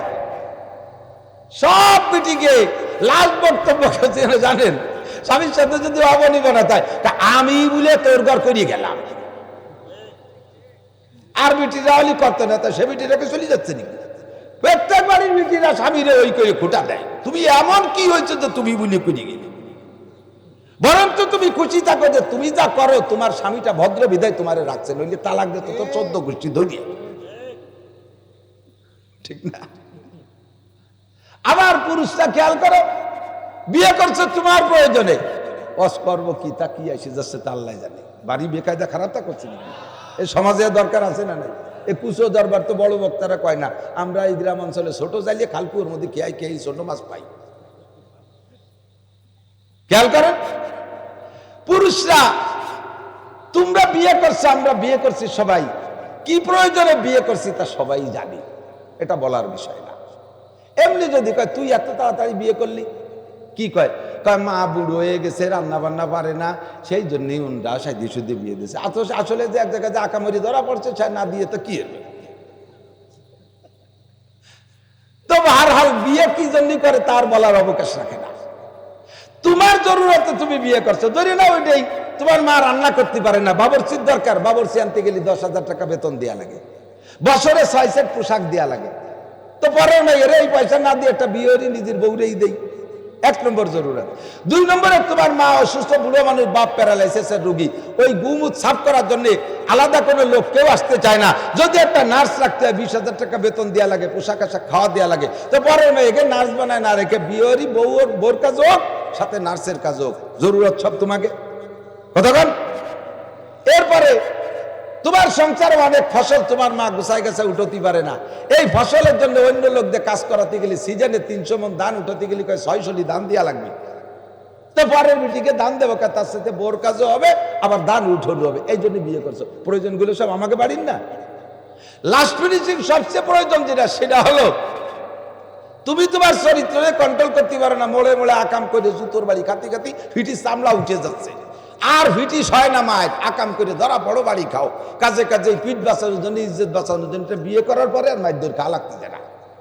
তাহলে সব প্রয়োজন আমাকে বাড়ির না। তাহলে এত প্রয়োজনের মোকাবেলায় তুমি বিয়ে করো, তাই বউডার কাছে আবার টাকা চাও, যৌতুক চাও 3 লাখ।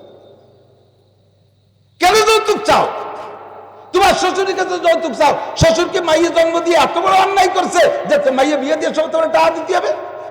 যদি সব শ্বশুর মাইয়ে জন্ম দিয়ে অন্যায় করে থাকে, তাহলে মাইয়ে প্রোটেকশন বন্ধ হলে তুই বউ পাবি কোন জায়গা? তোর সাথে মাইয়ে দেবে, সে মেয়েটা কোথায়? ওইটা তো মাইয়ে জন্ম দিয়ে অন্যায় করছে, তাই 3 লাখ টাকা চাইস। ফাঁকে মনে রাখবি, যারা যৌতুক খাবা, তুই রে করছিস ছোট গে, মুরব্বীরা যেন বা খারাপ মনে এলেন না।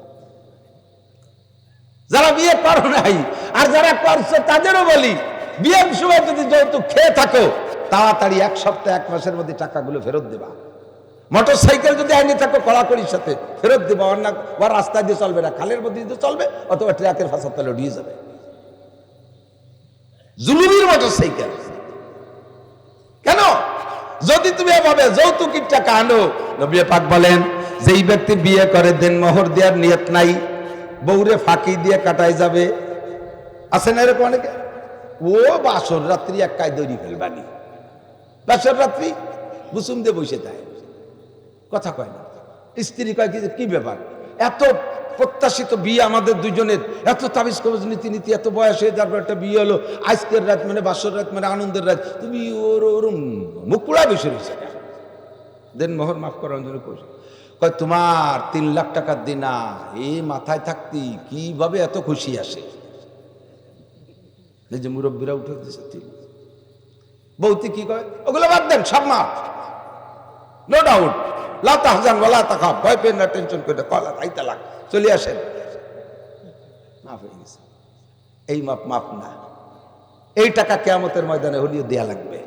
অপকৌশল বাদ দেন, এই টাকা দেওয়া ওয়াজিব। আপনি কে থেকে 3 লাখ টাকা আনলে সে টাকা যেমন দেওয়া ফরজ ওয়াজিব, এই টাকা আপনার এরকম ফরজ ওয়াজিব, কোনো ফাঁকি ফুকি দিতে পারবে না। হুজুর বলেন, যেই লোকটা বিয়ে করে দেন মোহর দেওয়ার ইচ্ছা নাই, যে কোনো কৌশলে ওটাকে ফাঁকি দেওয়ার ইচ্ছা করে, আর শ্বশুর বাড়ি থেকে পয়সা খাওয়ার ইচ্ছা আছে, যৌতুক খাওয়ার নিয়ত করে, যা ইয়াউমাল কিয়ামাতি ওয়া হুয়া জানিন, এই লোকটা হাসরের মাঠে আল্লাহর সামনে আমার সামনে আসবে ব্যভিচার হিসেবে, জিনাখোর হিসেবে। তোর বউ হালাল হয় নাই, কারণ মাল হালাল করার জন্য মালের টাকা দেওয়া লাগে, স্ত্রীকে হালাল করার জন্য টাকা দেওয়া লাগবে, সেই টাকা তুমি দাও নাই। সাবধান, তাড়াতাড়ি যারা দিনা আছেন স্ত্রীর কাছে টাকাগুলো পরিশোধ করে মরেন, মরার আগে দিনা পরিশোধ করবেন। নগদ টাকা যদি না থাকে 2-5 কাঠা জমি হলিও চাষির নামে লিখে দিয়ে যাইয়েন, নইলে পুলসিরাতের উপরে গলা চিবে ধরবে, ওদিনে স্বামী বলে তোয়াক্কা করবে না। এ বুড়ো কুম্পিজ নিলা দাওয়া, তুমি এবার কেনা বলছে, এখন তো চিনবা না, চিনা লাগবে না, টাহা ভেলা। কি টাকা? দেন মোহরের টাকা। তুমি টাকা দিয়ে কি ভাত ছাড়ো, ভাত ক্লিয়ার হলো, আমার ওই জাতি দাও, কত তবলিক মবলিক নিয়ে ব্যাকে যা, টাকা ভেলা। আল্লাহ কয়ে যাই ফেরেশতারা ও জায়গা জামজাম ঠেকতেছে, লোক বেশি, আগে বুড়ি উল্টো ভাতে আইছে, এক বুড়োর গলা চিবিয়ে ধরছে। কি কয়? দেন মোহরের টাকা পাবে, কয় দাও, আদায় করে দাও। আচ্ছা, কাবনে তো পকেট নাই যে পয়সা করে নিয়ে আসো, আইছে তো ন্যাংটা ব্যাংটা হইয়া, আমি এই পয়সা দেবো কোথা থেকে? কয় বুড়োর আমল নামা চেক করে প্রত্যেক 2 পয়সার পরিবর্তে 700 রাকাত নামাজ বুড়োর আমল নামা থেকে বুড়ির আমল নামায় ট্রান্সফার করো, দাও, বিকাশ করে দাও, রকেটেই দাও, তাড়াতাড়ি চলে যাও। ধনাধন করে বুড়োর আমল নামা খালি হতি তালে রয়েছে, দিতি সব শেষ। এরপরও 5000 টাকা বাকি রয়েছে। ফেরেশতার আল্লাহ 5000 টাকা বাকি রয়েছে, বুড়ির কোনো গুনাহ থাকলে এটা বুড়োর গাড়ি উঠে দাও,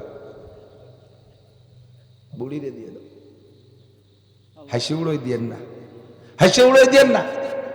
বিয়ে করতে দেন মোহর লাগে, দিয়েন, বেশি করে দিয়েন। বেগুনি তেল দিলি যায় কোন জায়গা?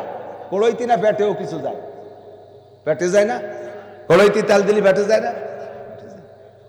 পেটে যায়, কড়ইতি যায়, ব্যাগে বেগুনের মধ্যে ফেসায় পেটেও তো যায়, তাহলে বেগুনটা তেল কম দেবো কেন? বউরে টাকা দিলি, বউ যদি বউর মতো বউ হয়, মানুষের শ্বশুর বাড়ি আসার পরে টপ টপ করে শুধু কন্যা সন্তান হতে থাকে, শুধু মেয়ে হতে থাকে, স্বামী তো তার চোখ পেতে দেখতেই পারে না, বারবার সিগন্যাল দেয়, হিরে যদি তোর মাই হয় তাহলে কিন্তু বিয়ার একটা হবে। তাহলে মাইয়ে ওয়ানু আর ছেলে ওয়ানু, এর দায়িত্ব কেউ বিটির? এ জায়গায় তার কোনো হাত আছে? সাথে সাথে বরঞ্চ এই মহিলাটার পেটে যদি পরপর কন্যা সন্তান হয়, ছেলে হইলে কিন্তু মহিলাদের হিম্মত বড় হয়, তারা সাহস হয়, তারা সাহসী হয়, তাদের বুক বড় হয়। আর মেয়ে হইলে মন খারাপ, তার ভিতরে যদি স্বামী তারে প্রেসার দেয়, বলেন কেমন লাগে? এর ভিতরে বাড়ির শ্বশুর শাশুড়ি বুড়ো বুড়ি, সে দুটিও ওই বউডারে কোণঠা শাশুড়ি রাহে, ওর মোটে চোখ পেতে দেখতেই পারে না। কালি ভাটির বাচ্চা বলতে ভয় দাও, তিতালি রয়েছে বাংলা ওইরকম কয়। কাকি এবার কইছো ওই ছোট্ট বহনের বাচ্চা, বাংলা এই বউডারে চোখে দেখতে পারে না। যেটা ছেলে হয় তারা আদরের আছে, এই পার্সিয়ালিটি করবেন না। ছেলে মেয়ে কে দেয়? সবাই বলে না কে দেয়? আরো যারা কে দেয়? আল্লাহু আকবার। ইয়াহাবু লিমান ইয়াশাউ ইনাসা ওয়া ইয়াহাবু লিমান ইয়াশাউ যুকুর আও ইউযাওযিজুহুম যুকরানা ওয়া ইনাসা ওয়া ইয়াজআলু মান ইয়াশাউ হাকীমা। যাকে খুশি ছেলে আল্লাহই দেয়, যাকে খুশি মেয়ে আল্লাহই দেয়। কেউ রে আবার ছেলে দে মেয়ে জমজ দেয়, আবার কেউ কে আল্লাহ বাজা বানায়া রাখে, নিঃসন্তানই বানায়া রাখে। এ জায়গা মানুষের কোনো হাত নাই। কাজেই তোমরা যদি এই মেয়েটার পর অনর্থক জুলুম করো, তারপর যদি প্রেসার ক্রিয়েট করো, তুমি আল্লাহর কুদরতে অস্বীকার করেছো, দোষারোপ করছো মেয়েটাকে। তুই শুধু মেয়ে পয়দা দিস, দোষ দিচ্ছ মেয়েটাকে, আল্লাহর দিকে তুমি দোষ নেও না। কাজেই তুমি আল্লাহর কুদরতের পর হস্তক্ষেপ করেছো। ইমানগত দিক দিয়ে তুমি বেঈমান হয়ে গেছো, ইমান নষ্ট হয়ে গেছে। তাড়াতাড়ি তওবা কইরা ওই মেয়ে হওয়া বউডারে বুড়ো বুড়ি সহ বাড়ির সবাই আদর আল্লাহ করবা, তারে সাহস দিবা। মা মন খারাপ করো না, তোমার মেয়েদের বিয়ে আল্লাহর ব্যবস্থা করবে, তুমি মন খারাপ করো না। আল্লাহ নবী বলেন, যাকে আল্লাহ তাআলা পর তিনটে কন্যা সন্তান দান করে, ফাআল্লামাহুন্না ওয়া আদাবাহুন্না, এই মেয়েগুলোকে সে দ্বীনি ইলম শিক্ষা দিয়া, আদব আর ভদ্রতা শিক্ষা দিয়া, একটা উত্তম দিনদার একটা ভদ্র ছেলে দেখে বিবাহের ব্যবস্থা করে স্বামীর বাড়ি পাঠায়। নবী পাক বলেন, ফুতিহাত লাহু আবওয়াবুল জান্নাহ, ওই লোকটাকে আল্লাহ তাআলা জান্নাতে যার জন্য 8টা দরজা খুলিয়া দেয়। হাদিসে পাইলাম না পরপর 3টে পুত্র সন্তান হইলে তাদের জন্য, সেই বাপের জন্য এই ফজিলত, এইটা হাদিসে নাই, তার জন্য অন্য ফজিলত। কিন্তু কন্যা সন্তান হইলে এই ফজিলত আল্লাহর নবী বলে দিয়েছেন। আর সেই মহিলাটাকে তুমি প্রেসার দাও, এইটা চরম অন্যায়, চরম অন্যায়। আপনাকে বিব্রত রহিতে আসে নাই কে গো আপনি পারে, সকলের তরে সকলই মুরা, প্রত্যেকে মুরা পরের তরে। মহিলারা খেয়াল করবেন, এত মহিলাদের পক্ষে বললাম। এবার মহিলারা লক্ষ্য রাখবেন, আপনার স্বামী আপনার ভরণ পোষণ, কাপড় চোপড়, খোরপোশের জন্য কি পরিমাণ পরিশ্রম করে। শীতের রাত্রে আরামে কম্বল গায়ে দিয়া বাচ্চা কাচ্চা নিয়ে ঘুমিয়ে আছেন, আপনারা তো বাইরের খবর রাখে না। আমি মাওলানা নাসির পুরোটা শীতকাল রাস্তায় রাস্তায় ঘুরি, একটা রাতে বিছানায় পিঠ দিতে পারি না, আমার বউ বাচ্চা আরামে ঘুমায়, আমি রাতভর রাস্তায় রাস্তায় কাটাই। এই রাস্তায় যে আরো কত পরিশ্রমীকে দেখি, ট্রাকের ড্রাইভার, বাসের ড্রাইভার, প্রাইভেটের ড্রাইভার, কত ভ্যান চালাইনে, অটো চালাইনে, নসিমন করিমনের ড্রাইভার ঠির করে কাঁপতেছে, হ্যান্ডেল ধরে ফাঁকা বাতাসে মাল বহন করতেছে, 2টা পয়সা কামাই করে নিয়ে তোমার ভরণ পোষণ দেবে, তোমার চাউল ডাউল কিনবে, তোমার শাড়ি তুড়ি কিনবে, তোমার পোশাক কিনবে। ঈদের আগে ঘন ঘন টিপ মারে যাতে তোমারে সুখে শান্তিতে রাখবে। বাসায় আসার পরে তুমি খ্যাকশিয়ালের মতো ভেক্সি মেরে পড়ো, এটা নাই ওটা নাই, এই ছাতা কি মানসি পরে নাকি। এই আচরণ করলে তার কলিজাটা ছিদ্র হয়ে যায়, অনেক পুরুষ আত্মহত্যা পর্যন্ত করতে বাধ্য হয়। স্বামী জানবে, হাসি মুখে বরণ, আলহামদুলিল্লাহ আলহামদুলিল্লাহ। এতে কি, আমি তোমার জন্য আজকে ইচ্ছে করে একটা সাধারণ কাপড় নিয়ে আসি, তুমি এইদিকে আলহামদুলিল্লাহ বললে আমার ঠাট্টা হইলে নাকি? বলবেন কি বাপা, আপনি আপনার স্বামীকে বললেন, ঠাট্টার কি আছে? আমি আপনার স্ত্রী, আপনি আমার যদি সিরা ন্যাকড়া পরায় যদি খুশি থাকেন, সে জায়গায় আমার আর কষ্টের কি আছে? আপনি তো আমারে পোশাক পরায়, আমারে দেখে আপনি সন্তুষ্ট হবেন, আপনি যাতে সন্তুষ্ট আমি তাতে সন্তুষ্ট। কথা বলেন ঠিক কি ঠিক না? এই শুকর আদায় করলে স্বামীতে কি করবে? আর কোনোদিনও খারাপ কাপড় কিনবে না, যেটা আল্লাহ পাক নিজেই বলে, লা ইন শাকারতুম লাযিদান্নাকুম, লা ইন শাকারতুম লাযিদান্নাকুম ওয়া লা ইন কাফারতুম ইন্না আযাবি লাশাদীদ। যদি তুমি শুকর আদায় করো নিয়ামত বাড়িয়ে দেব। একটু বলেন এবার আপনাদের দেশে পিএস কেমন হইছে? বুঝলে আদাবি দিয়ে করে ভালো হইরে কর না কেন? বলেন আলহামদুলিল্লাহ। পাটে যা জ্বালাই টালাই সাইজ হয়েছে, কেমন হয়েছে? এ আল্লাহ ভালো দেবে। সারা বাংলাদেশ ঘুরে আসছি, ধানও ভালো হয়েছে আলহামদুলিল্লাহ। আল্লাহ কাই তোর এক টুক দিছি তাই এত খুশি, ঠিক আছে আবার দেবো সামনে আরো ভালো করে, তাহলে আরো বেশি শুধু আর যাবে না। বিয়ে দে দাম নাই, কি বেরি হচ্ছে, পয়সিয়ে গেছে, ছোট ছোট হয়ে গেছে। আল্লাহ কাই তোর বাপরে বলা তুই খ, তোর বাপরে দিতি ক বিয়ে আমি পারবো না দিতি, শেষে কি এর সেম কোয়ালিটি। স্ত্রীরা যা দেবে স্ত্রীরা যদি তাতে খুশি হয়, স্বামী খুশি হয়ে সামনে বার আরো বাড়াই দেওয়ার চেষ্টা করে। বহুত আব্বা, আমি নিজেই আল্লাহ তোমার কম দেয়নি, যথেষ্ট দেশে পুরো সংসারের ঈদ বাজার আমার মা আমার আত্মীয় স্বজন যতদূর সম্ভব, আমি আছি টিভিটি বাদ দাও, দিই যা ওয়াজ করতে আছি তাই করতে দাও, কোনো সিটিভিটি হবে না। আমি কি ইচ্ছা মতো আয়াত পড়ছি, একটা ওয়াজ এসে যাচ্ছে আর একটা, আমি তো টেরি পাচ্ছি নিয়ে করছি কে। এটা আমি ভালো করে জানি যে এলাকায় যা দরকার আল্লাহর পক্ষ থেকে তাই আসে, কোনো ঠেকাঠেকি হবে না, কোনো চিঠিপত্র হবে না। যদি কিছু স্থানীয়ভাবে প্রয়োজন হয় ওটা আগে দিয়ে রাখতে হয়, ওয়াজের ফাঁকে সেটা ডুয়ে যায়, আর সেটা আগের থেকে দিলে এবার আর এক মুশকিল। তবলিগি গেছিলাম আপনাদের বলমারির এই কাটাগড়ি বাড়ি ছিল মজিবার দারোগা, ওই আজিজের চেয়ারম্যানের ভাই, চিনতেন নাকি অনেকে? আমার সাথে 8 বছর মোটরসাইকেল চালিয়েছে উনি, আমাকে জামাতের আমির। আমি এই বাড়ি আসার পরে আমার মোটরসাইকেলের ড্রাইভার, আমি প্রধান বক্তা, আর তবলিগি যাওয়ার পরে উনি আমির, আমি মামুর, কাকড়া লিখতে বানাই দিছে। তো তবলিগের থেকে শিখাই দিছে মুরব্বীরা, এটার মধ্যে একটা এসে যায় ঢুকলি আবার লাইন নষ্ট হয়ে, তারপরে একটু কয়ে যাই খেয়াল করি, ভবিষ্যতের জন্য সতর্ক করে দিচ্ছি। তবলিগি যাইয়া যদি আপনার কোনো কিছু খাওয়ার চাহিদা থাকে, এটা কখনো উচ্চারণ করবেন না, বলবেন না। তা না বললে ভাবো কোন জায়গা থেকে আল্লাহর রাস্তায় গেছেন, আপনার অন্তরের ভিতরে চাহিদা, ইন্নাল্লাহ আলিমুন বিযাতিস সুদূর। আপনার মুখের কথা যেমন আল্লাহ জানে, আপনার অন্তরের কথা আল্লাহ জানে কি জানে না? আপনার অন্তরে কাঁঠাল খাইতে মনে চাচ্ছে, এটা আমির সাহেবকে বলবেন না, খেদমতের সাথী কেউ বলবেন না, ওটা ভিতরে ভিতরে রাখবেন, চুপ করে থাকবেন, দেখবেন যে আচানক কাঁঠাল এসে গেছে। যদি বলিয়ে দেন তাহলে আর পাবেন না, যদি বলে দেন তা একেবারে বাস্তবে। এই কথাটা আমার আগে তো জানা ছিল না, ওই দিনের পরের থেকে আমি শিখছি, এই জন্য চুপ করে থাকি।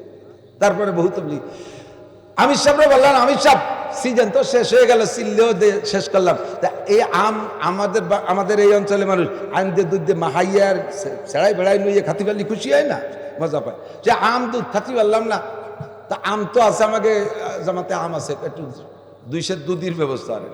আমি সব কয় ঠিক আছে, এই খেদমতের সাথে আজকে দুধ আনবেন। ওই এলাকায় বিকেলে বাজারে দুধ ওঠে, 5-6টা বাজার করছে, 100 টাকা দুধ পালো না।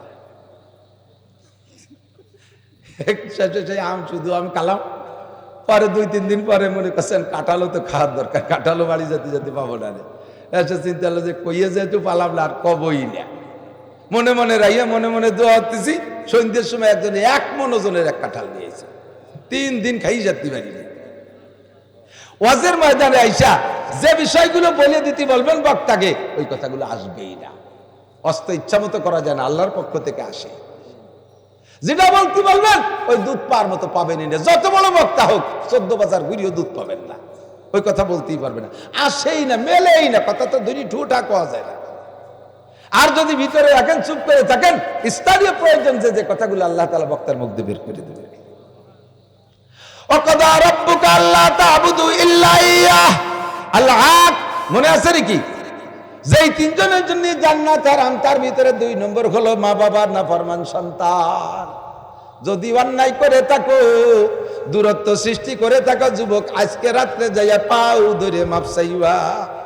দুনিয়ার কত জায়গা পাই দিল্লা, কত জায়গা মাপ চাইলা, সে জায়গা তোমার ইজ্জত যায় না। জান বাঁচানো, পিঠ বাঁচানোর জন্য পাও ধরে সেরে আসো। আব্বা মার কাছে সাথে বেয়াদবি করেছো, এটা তোমার পরকাল ধ্বংস হয়ে যাবে, দুনিয়া ধ্বংস হয়ে যাবে। ওই জায়গা থেকে তুমি উঠে আসার জন্য আজই রাতে যে পাও ধরে মাপ চাবা, তুমি পাও ধরার সঙ্গে সঙ্গে দেখবা খেলা উল্টে গেছে। তুমি মাপ চাইবা, আবার হিংস্র ভাবে মাপ, পাও ধরে হে বুড়ো মাফ করে দিস, নাহলে কিন্তু ঠ্যাং ছিঁড়িয়ে লাই দেওয়ানি। আচ্ছা আচ্ছা, তুমি পাও ধরবা কান্নাকাটির ভিতর দিয়া, তুমি পাও ধরার সঙ্গে সঙ্গে তুমি যতটুক কাঁদবা দেখবা তার চাইতে বেশি কাঁদবে আব্বা মা। লাগতে উঠে বলবে বাবা বুকের মধ্যে আয়, তোর এই প্রশিক্ষণ কে দিল? আজ 10টা বছর আব্বা করে ডাক দিস না, 10টা বছর মা বলে ডাক দিস না, একটু কি কে তোরে বুঝাইলো? আজকে তুই আসলি, আয় শোনায়, বুকের সাথে জড়াই ধরে পিঠটা পালিশ করে কান্দে বুক ভাসায় দিবে। ওই কান্নাটা আরশে আজিমে চলে যাবে, তোমার এহকাল পরকাল ধন্য হইয়া যাবে। ঠিক কিনা? আল্লাহু আকবার। সকলের তরে সকলে মোরা, প্রত্যেকে মোরা পরের তরে, কেউ কেউ রে ছাড়া না, সবাই রে সাথে রাখতে হবে নিজের যে যোগ্যতা দিয়ে, জ্ঞান দিয়ে। ঠিক আছে না ইনশাআল্লাহ? যদি আব্বা মার সাথে না ফরমানি করো তাহলে তোমার জন্য জান্নাত হারাম। 3 নম্বরটা মনে রাখেন। 3 নম্বরটা হলো ওয়াদাইয়ুসুল্লাযী ইউকিররু ফি আলিল কুবুস।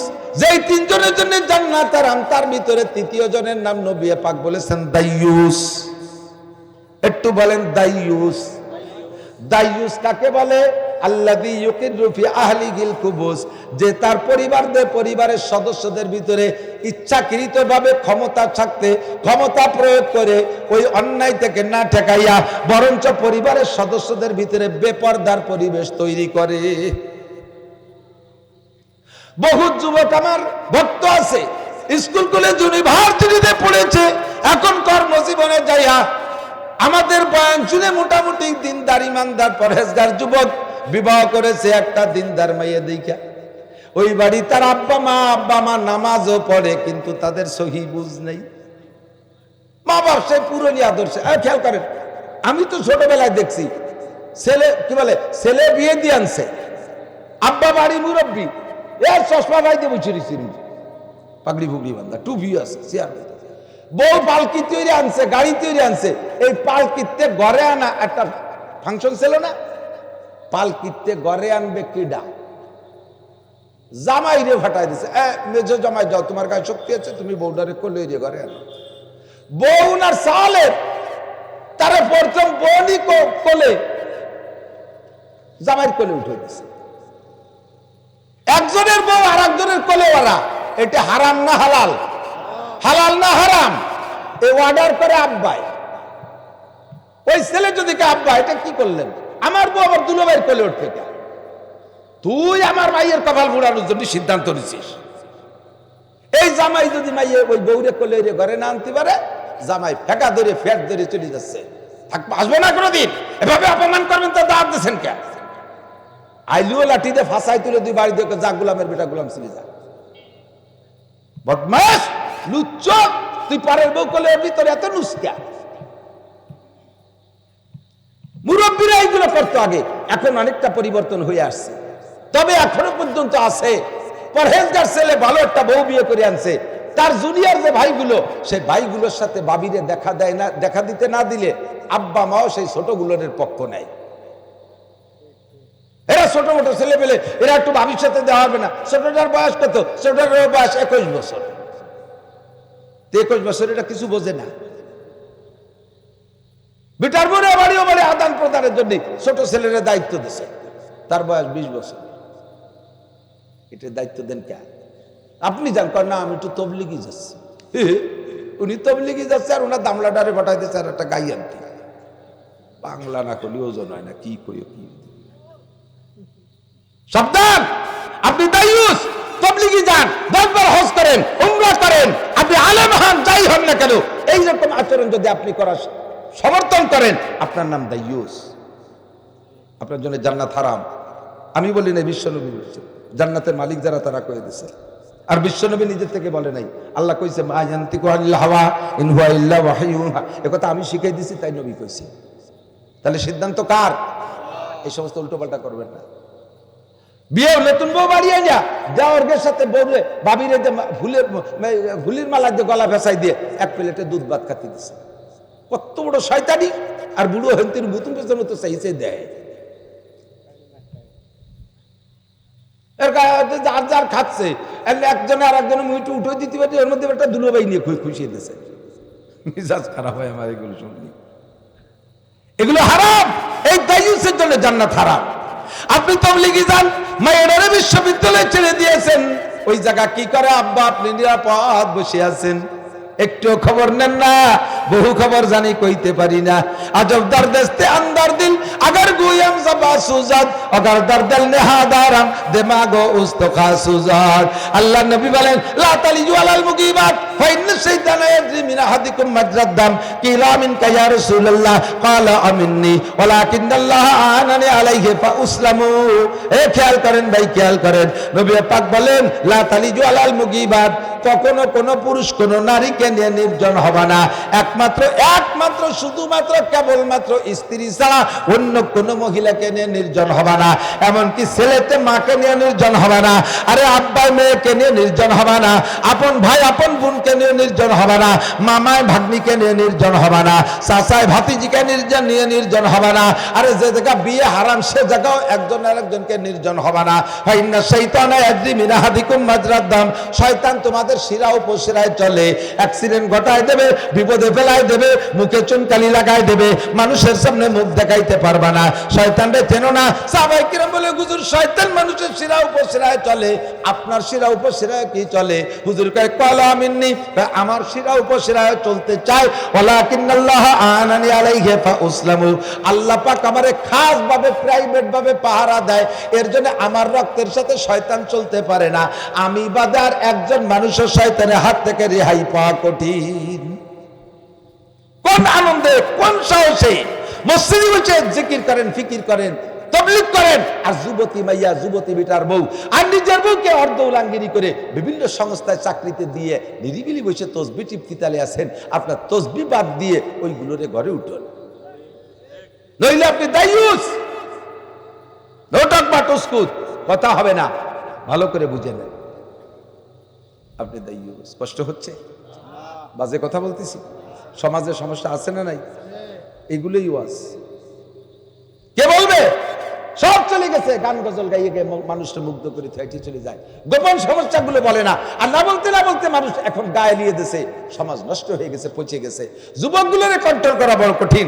বাস যুবক ছেলে গাঁজা বিক্রি করে পয়সা নিয়ে চাল ডাল করে আব্বা জানে, এই বাপরে বলা হয়েছে যে আপনার ছেলে গাঁজা এবার ব্যবসা করে, আপনি তো দাও, তোমরা টাকা দাও, ও না খাইলে আমি খাই কোহেন দিয়ে, যেভাবে একটু কামাই হলে তোমাকে সোহে লাগছে, তাই না? উনি সে গাঁজা বেচাটা আই দে বাদ খাইয়া মসজিদে যে রব্বানা আতিনা ফিদ দুনিয়া হাসানা মুনাজাত করে, রব্বানা হাব লানা মিন আজওয়াজিনা ওয়া যুররিয়াতিনা কুররাতা আয়ুন ওয়াজআলনা লিল মুত্তাকিনা ইমামা। কি দোয়া করছে জানেন? আল্লাহ আমারে একজাক্ট মুত্তাকিনদের ইমাম বানাও। আমার মুত্তাকিনরা নিয়মিত গাঁজা বেচে, উনি সেই মুত্তাকিনদের ইমাম হবে। ফাজিল কোথাকার, উল্টো পাল্টা চলে যায় জায়গা মতো, অনেক দূর সরে চলে আসছি, ওয়াজ করবো, যাবো না কষ্ট হয়ে যাচ্ছে। আল্লাহ কোত্থেকে আসছি মনে আছে কোন দিন? যার পিছনে যার পরিশ্রম বেশি তার প্রতি তার মায়া, মার পরিশ্রম সন্তানের প্রতি বেশি, এই জন্যে সন্তান মা পরিশ্রম বেশি বিদায় আব্বার চাইতে মা 99 গুণ বেশি ভালোবাসে সন্তানকে। আব্বার চাইতে মা 99 গুণ বেশি ভালোবাসে। আমরা তো আব্বা হয়েছি, এটা বুঝানো যাবে না। আর মায়ের চাইতে 100 গুণ মানুষকে ভালোবাসে আল্লাহ। জোরে কোন সুবহানাল্লাহ। 100 গুণ বেশি ভালোবাসে কে? আল্লাহ। কেন? আল্লাহ কয় কোনো কিছু বানাইতে আমি হাত দেই নাই, মানুষ বানাইছি হাত দিয়ে। কাজেই যদি হাতের পরিশ্রম, আমার তো পরিশ্রম হয় নাই, তারপরে যদি পরিশ্রমের দিক দিয়ে বলো কোনো কিছু বানাইতে আমি হাত দেই নাই, আমি মানুষকে বানাইছি হাত দিয়া। তোমার মা পেটে রাখছে, তাতে যদি এত দরদ হয়, আমি তোমার হাত দিয়ে বানাইছি, আমার দরদ কত বেশি। আমি চাই না তুমি দোজখে যাও, আমি চাই না তুমি দোজখে যাও, আমি চাই না তুমি দুনিয়া থেকে না খেয়ে থাকো, আমি চাই না তুমি দুনিয়া থেকে বিপদের সম্মুখীন হও, আমি চাই না তুমি সিডার সুনামি নার্গিস আইলা আমপান বুলবুল ফানি এইগুলোর মাইর খাও, আমি চাই না তুমি ভূমিকম্প ভূধসের মধ্যে পড়ে যাও, আমি চাই না তুমি বোমার গুলিতে আগুনে ভস্ম হয়ে যাও, এটা আমি চাই না। আমি চাই না তোমার ফসল নষ্ট করে দেব, আমি চাই না তোমার ক্ষেত খাবার নষ্ট করে দেব, আমি এটা চাই না। কিন্তু দেই কেন? এই দেই কেন কথাটাই এলো কোরআন শরীফের ভিতরে। আল্লাহ পাক বলেন, আল্লাহ পাক বলেন যহরাল ফাসাদু ফিল বাররি ওয়াল বাহর বিমা কাসাবাত আইদিন নাস জলে এবং স্থলে। গত রাত্রে তাফসীর দেখছি, জল মানে পানির নিচে যত আছে, বাহার মানে সাগর। জহর আল ফাসাদু ফিল বাররি ওয়াল বাহার, বাহার মানে স্থল আর কি বলে বাহার মানে স্তর আর বাহার মানে সাগর। অর্থে বোঝা যায় যে জমিনের উপরে মাটির থেকে যে গজব আসে আর সাগরের থেকে যে গজব আসে, এই দুইটা মানুষের হাতের কর্মফল। এক জায়গা তাফসীরি বলে দুইটা বলে দুইটা জগৎ বুঝাইছে, মাটি সহ আসমান পর্যন্ত যত আযাব গজবের মধ্যে থেকে আসে। আর সাগর মানে পানি সংক্রান্ত, আপনার টিউবওয়েলের পানিও সাগরের ভিতরে পড়ছে। টিউবওয়েলের পানির ভিতরে যদি গজব দেন, আর্সেনিক, আয়রন, এগুলো কোথার গজব? পানির ভিতরে কেনই থাকবে। আর্সেনিকওয়ালা পানি খাইলে, আয়রনওয়ালা পানি খাইলে পেট খারাপ হয়, আমাশা হয়, দাস্ত হয়, বিভিন্ন রোগের রোগাক্রান্ত হয়। এগুলো সব সাগরের সাথে পানির সাথে সম্পৃক্ত। সংক্ষিপ্ত তর্জমা, জলে এবং স্থলে আকাশ পর্যন্ত যত আযাব আর গজব তোমাদের জন্য দেখতেছো, যত আযাব গজব বালা মুসিবত, আল্লাহ তাই এগুলো দেওয়ার জন্য আমি তোমাদের বানাই নাই, তোমাদের বানাইছি বড় মায়া করে, দয়া করে। আমি আল্লাহ নিজ হাত দিয়ে প্রত্যেকটা মানুষের মাথা বানাই, বলেন সুবহানাল্লাহ, বডি বানাই ফেরেশতার মাধ্যম দিয়ে, আর গলার উপরে টুক আমি বানাই আমার কুদরতি হাত দিয়া। আমি যারা হাত দিয়ে বানাইছি তারে কষ্ট দেব, ক্ষতি করবে, এটা আমার উদ্দেশ্য না। কিন্তু এত কষ্ট কেন দেই? বিমা কাসাবাত আইদিন নাস, সবই তোমাদের হাতের কামাই, কর্মফল। কর্মফল। আকাম করো না, আমি জায়গায় আছি।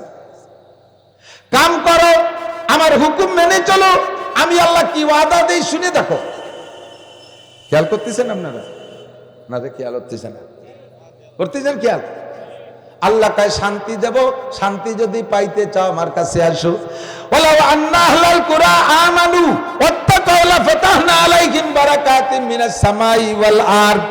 যদি তুমি ঈমানদার হও, আল্লাহকে বিশ্বাস করো, ওয়াত্তাকাউ, আর আমি আল্লাহকে ভয় করো, হাক্কা তুকাতিহি, যেমন ভয় করা দরকার। কেমন ভয় করা দরকার আল্লাহকে? যেমন ভয় করলে জিনা করা যায় না, যেমন ভয় করলে চুরি করা যায় না, যেমন ভয় করলে সুদের টাকা হাতে নিতে গেলে হাতে কম্পনে এসে যায়, যেমন ভয় করলে ঘুষের টাকা ধরতে গেলে হাত প্যারালাইসিস হয়ে যায় ভয়তে, যেমন ভয় করতে গেলে চোখ দিয়ে খারাপ ছবি দেখা যায় না, যেমন ভয় করতে গেলে মুখে মিথ্যে কথা বলা যায় না, যেমন ভয় করতে গেলে গাঁজা বা ফেনসিডিল মুখে দেওয়া যায় না, যেমন ভয় আল্লাহকে করলে মুখ অকথ্য ভাষায় গালাগালি করা যায় না, আল্লাহকে যেমন ভয় করলে পরের ক্ষেতের পেঁয়াজ চুরি করে উঠে আনা যায় না, আইল ঠেলা যায় না, জাল দলিল করা যায় না, যেমন ভয় করলে সরকারি মাল মারিয়ে খাওয়া যায় না, জনগণের হক নষ্ট করা যায় না। আল্লাহকে, এর নাম হলো হাক্কা তুকাতিহি। যদি তুমি আমি আল্লাহকে এমন ভয় করতে পারো, এক নম্বরে আমারে বিশ্বাস, দুই নম্বরে এমন ভয় করো আল্লাহ কালা ফাতাহনা আলাইহিম বারাকাতিম মিনাস সামাই ওয়াল আরদ। আযাব গজব তো দেবই না, দেব না, আসমান থেকে রহমত, জমিন থেকে বরকতের সব দরজা খুলে দেব। চাওয়া লাগবে না, মুনাজাত করা লাগবে না। তুমি আমার ডিউটি পালন করছো, আমি আমার অঙ্গীকার পূরণ করবো। মানে মুনাজাতের কি আছে? তোমার যে জন্য পাঠাইছি তুমি সেটা পূরণ করছো, তোমার ডিউটি শেষ, এখন আমার ডিউটি শুরু। তোমার জমিনে বৃষ্টির দরকার, হ্যাঁ রাত্রে হবে তো। আল্লাহ 2-3 দিন বৃষ্টি আছে, একটু বেশি বেশি হয়েছে, মনে মনে কবেন, মুখ দিয়েও কওয়া লাগবে না। আল্লাহ তো টের পাচ্ছে, আল্লাহর কম্পিউটার আছে না। আল্লাহ পরের দিন মিকাইল এই মেঘসরাই নিয়ে যদি রোদ লাগবে, ওই জমিনে কীটনাশক লাগবে, দাও হালকা বৃষ্টিতে কীটনাশক দিয়ে দাও। ওই জমিনে সার লাগবে, খেয়াল করেন, বিজ্ঞানীরা আবিষ্কার করেছে, মেঘে যে গুড়ুম করে ডাক দেয় না, থান্ডারিং আওয়াজ হয়, এই মেঘের ডাকের মাধ্যমে বৃষ্টির আগে ওই ডাকের কারণে মেঘের থেকে আল্লাহ তাআলা একটা হালকা পাউডার তৈরি করে সারে মাটিতে গুম করে যে আওয়াজ হয়, এই আওয়াজে মেঘের থেকে পাউডার আসে। বিজ্ঞানীরা এই পাউডার ধরে আবিষ্কার করেছে পৃথিবীতে এত ফার্স্ট ক্লাস কীটনাশক আর এত শ্রেষ্ঠ শক্তিশালী সার আজও পর্যন্ত কোনো বিজ্ঞানী বানাইতে পারেনি। আহকামুল হাকিমিন, বিশ্ববিজ্ঞানী আমার আল্লাহ এই বিজ্ঞান প্রযুক্তি দিয়ে, তার প্রযুক্তি দিয়ে, তার প্রজ্ঞা দিয়ে এই সার কীটনাশক আসমান থেকে দেওয়ার ওয়াদা করেছে। শর্ত হলো ঈমান আর তাকওয়া দাও। তুমি দিবা না? জাহারাল ফাসাদু ফিল বাররি ওয়াল বাহার, সাগর থেকে সুনামি, সিডার, নার্গিস, আইলা, যত যা আছে সব সাগরের থেকে উঠে আসে। করোনা, মরোনা, ফসল হয় না, অনাবৃষ্টি, অতিবৃষ্টি, ভূমিকম্প, ভূধস, কেন আসে? বিমা কাসাবাতাই দিন নাস, তোমার হাতের কামাই। কি কি কামাই? 4 গজবের জন্য। এদিক তাকান, এক শুধু এ না, আর যত জায়গা অশান্তি। অশান্তি বলতেই খোদার গজব। পারিবারিক ভাবে স্ত্রীর সাথে বনে না, এটা একটা অশান্তি না? এটা আল্লাহর গজব। এটা কি আল্লাহর? ছেলে মেয়েতে বনে না, আল্লাহর গজব। ছেলেতে মা বাপরে আব্বা মা কয় না, এটা আল্লাহর গজব। সমাজে সম্মান পান না, এটা আল্লাহর গজব। এই যত প্রকারের অশান্তি আছে সব গজব আসার কারণ অসংখ্যা, বলতে গেলে সময় লাগবে। আমি 4টে গজবের কথা বলবো, আর এর 3টে অন্যায়, শুধুমাত্র তর্জমা বলবো, আর রাত বাড়বো না, বহু রাত হয়ে গেছে, 11:15। এরপরে মোনাজাত হবে ইনশাল্লাহ। কষ্ট হবে না তো ইনশাল্লাহ? শুধু তর্জমা বলে দেবো, এখানে করে সাবাসাবি হবো না, ডকাডক করে গিলিয়ে ফেলবেন খালি। অন্যায় 4টে, অন্যায় 3টে, গজব 4টে। অন্যায় কয়টা? 3টে। গজব কয়টা? মনে থাকবে তো? যদি আপনি অন্যায় 3টে না করেন তাহলে গজব 4টের সম্মুখীন হবেন না, এই আমার বলা উদ্দেশ্য। গজব 4টে আগে কই, তাহলে অন্যায় 3টে বুঝতে সহজ হবে। গজব 4টে হলো, ওই অন্যায় 3টে করলে 1 নম্বরে বিল কহতে মিনাজ জামান, মুসলমানের হাতে কোটি কোটি টাকার সম্পদ থাকা সত্ত্বেও মুসলমান অভাবের মধ্যে থাকবে। মুসলমানের সম্পদ বিজাতিরা নিয়ে হস্তক্ষেপ করে তারা মালিক হয়ে থাকবে, আর মুসলমান তাদের কাছে মোনাজাত করবে। বিশ্বের সবচাইতে বেশি খনিজ সম্পদ এবং পরিমাণে তা কত? 80% খনিজ সম্পদ, অর্থাৎ 180% খনিজ সম্পদ। খনিজ সম্পদ মানে তেল, গ্যাস, লোহা, তামা, পিতল, লোহা, কি বলা হয়, স্বর্ণ, রূপা, এই সব খনিজ সম্পদ 80% মুসলিম কান্ট্রিতে, আর 20% কাফেরদের ভিতরে। তাহলে মুসলমান ধনী না? যত খাদ্যশস্য লাগে 200 কোটি 800 কোটি মানুষের জন্য, তার ভিতরে 80% খাদ্যশস্য উৎপাদন হয় মুসলিম কান্ট্রিতে, 20% ওদের দেশে হয়। অথচ এই 80% সম্পদের মালিক হইয়া আমরা মোনাজাত করি ট্যাম্পের কাছে, সেই মধ্যপ্রাচ্যের তেল বেচা কুলুদ্দল। তেল বেচা কুলুদ্দল, এই কুলুদ্দল যাইয়া Donald Trump, Netanyahu, Narendra Modi সমস্ত কাফেরের পাশাকে পা ধুয়ে পানি খাচ্ছে। আজকে মুসলমানদেরকে তারা শেষ করে দিচ্ছে। কথা বলুন ঠিক ঠিক না? সম্পদ মুসলমানের, মাতুব্বারি করে তারা, অভাবে থাকি আমরা। হুজুর বলেন 1 নম্বরে তোমাদেরকে অভাবে ঘিরে ধরবে, সেইটা চলতেছে। এটা কি হুজুর বলছেন হবে? সেটা কি এখনো হবে না চলছে? এখনো হবে না চলছে? অভাবে ঘিরে ধরছে। 2 নম্বরে সুলতান, তোমাদের উপরে জালেম শাসক চাপাই দেব। তোমাদের স্বভাব ভালো না, দুলাই দেওয়ার জন্য শাসক লাগবে জালেম। তাই আল্লাহ তাআলা ঘুরে ঘুরে একবারে দল একবারও দল, সব দল এসে জুলুম করে। আমরা নিচে থেকে পাটা পুতর ঘষাঘষি, পিএস জসুদ্দিন জান শেষ। ঠিক কিনা? জালেম শাসকেরা খুদার গজব বলে কি হবে? আমরাই নিজেরাই আজকে যারা জালেম বলতেছি, কয়দিন পর ঘুরে ফিরে তারাই আবার আমরা সমর্থন করতেছি, ভোট দিচ্ছি। কতক্ষণ চোখের সামনে আমি দেখছি। এই কিছুদিন আগে আওয়ামী লীগের যুবলীগ ছিল, যখনই হাসিনার পতন হয়ে গেছে টপ করে যুব দলে চলে গেছে। ওই সময় আওয়ামী লীগের ভিতরে থাকতে বিএনপি আলার সমালোচনা করছে, এখন বিএনপিতে এসে আবার হাসিনা রেখে দিচ্ছে। যদি আওয়ামী লীগ পার্টি আবার ক্ষমতা আসে, চট করে আবার ওই দলে চলে যাবে, আবার এই দলে। এই স্বভাব খারাপ, মুনাফেক। মুনাফেক আল্লাহ কয় এইরকম তোর মতো মুনাফেকের কারণে আমি ঘুরে ঘুরে জালেম গেই বসাই দেবো। তোরা আলেমরা আর কোনোদিন জায়গায় যেতে পারবি না, ওই জালেম দিয়েই দেশ চালাবে। মায়ের খাবি, ফাঁসার সামলা থাকবে না। বিশ্ব জালেম ডোনাল্ড ট্রাম্পে লাগাই দেবো, বিশ্ব জালেম নরেন্দ্র মোদীরে লাগাই দেবো, বিশ্ব জালেম তোদের এগেনস্টে নেতানিয়াহুরে লাগাই দেবো। এই সমস্ত কাফেরদেরকে তোদের উপরে বসাই দেবো। তোরা মুসলমান কেন সাইজিস না? মুসলমান কেন জায়গায় আসিস না? আজও তাদের পাচাটা হয়ে থাকিস, এখনো তোর ভিতরে মুসলমানিত্বের কিচ্ছু নাই। তোর মাথা দেখলি তোরে সালাম দেবো না নমস্কার দেবো বুঝি না, তোরে মুখখান দেখলি বুঝি না সালাম দেবো না নমস্কার দেবো। তুই হিন্দুর পুলা না মুসলমানের পুলা বোঝা যায় না।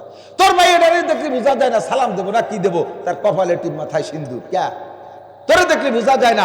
ঈদ দেয় তোরে পালাম না, তোরে দেখলাম সেদিন ঠাউর বাড়ি মিলাদের মধ্যে পুজোর সময়। কথা বল, আজান হইলে তুই মসজিদে যাস না, তোরে দেখি মন্দিরে সে জায়গা যায় পুজো পাঠের ওখানে লাড্ডু খাইস। ওই লাড্ডু না খাইয়ে মাদ্রাসায় যে কুলু কিড্ডা লাগাতে পারিস না। সুসুও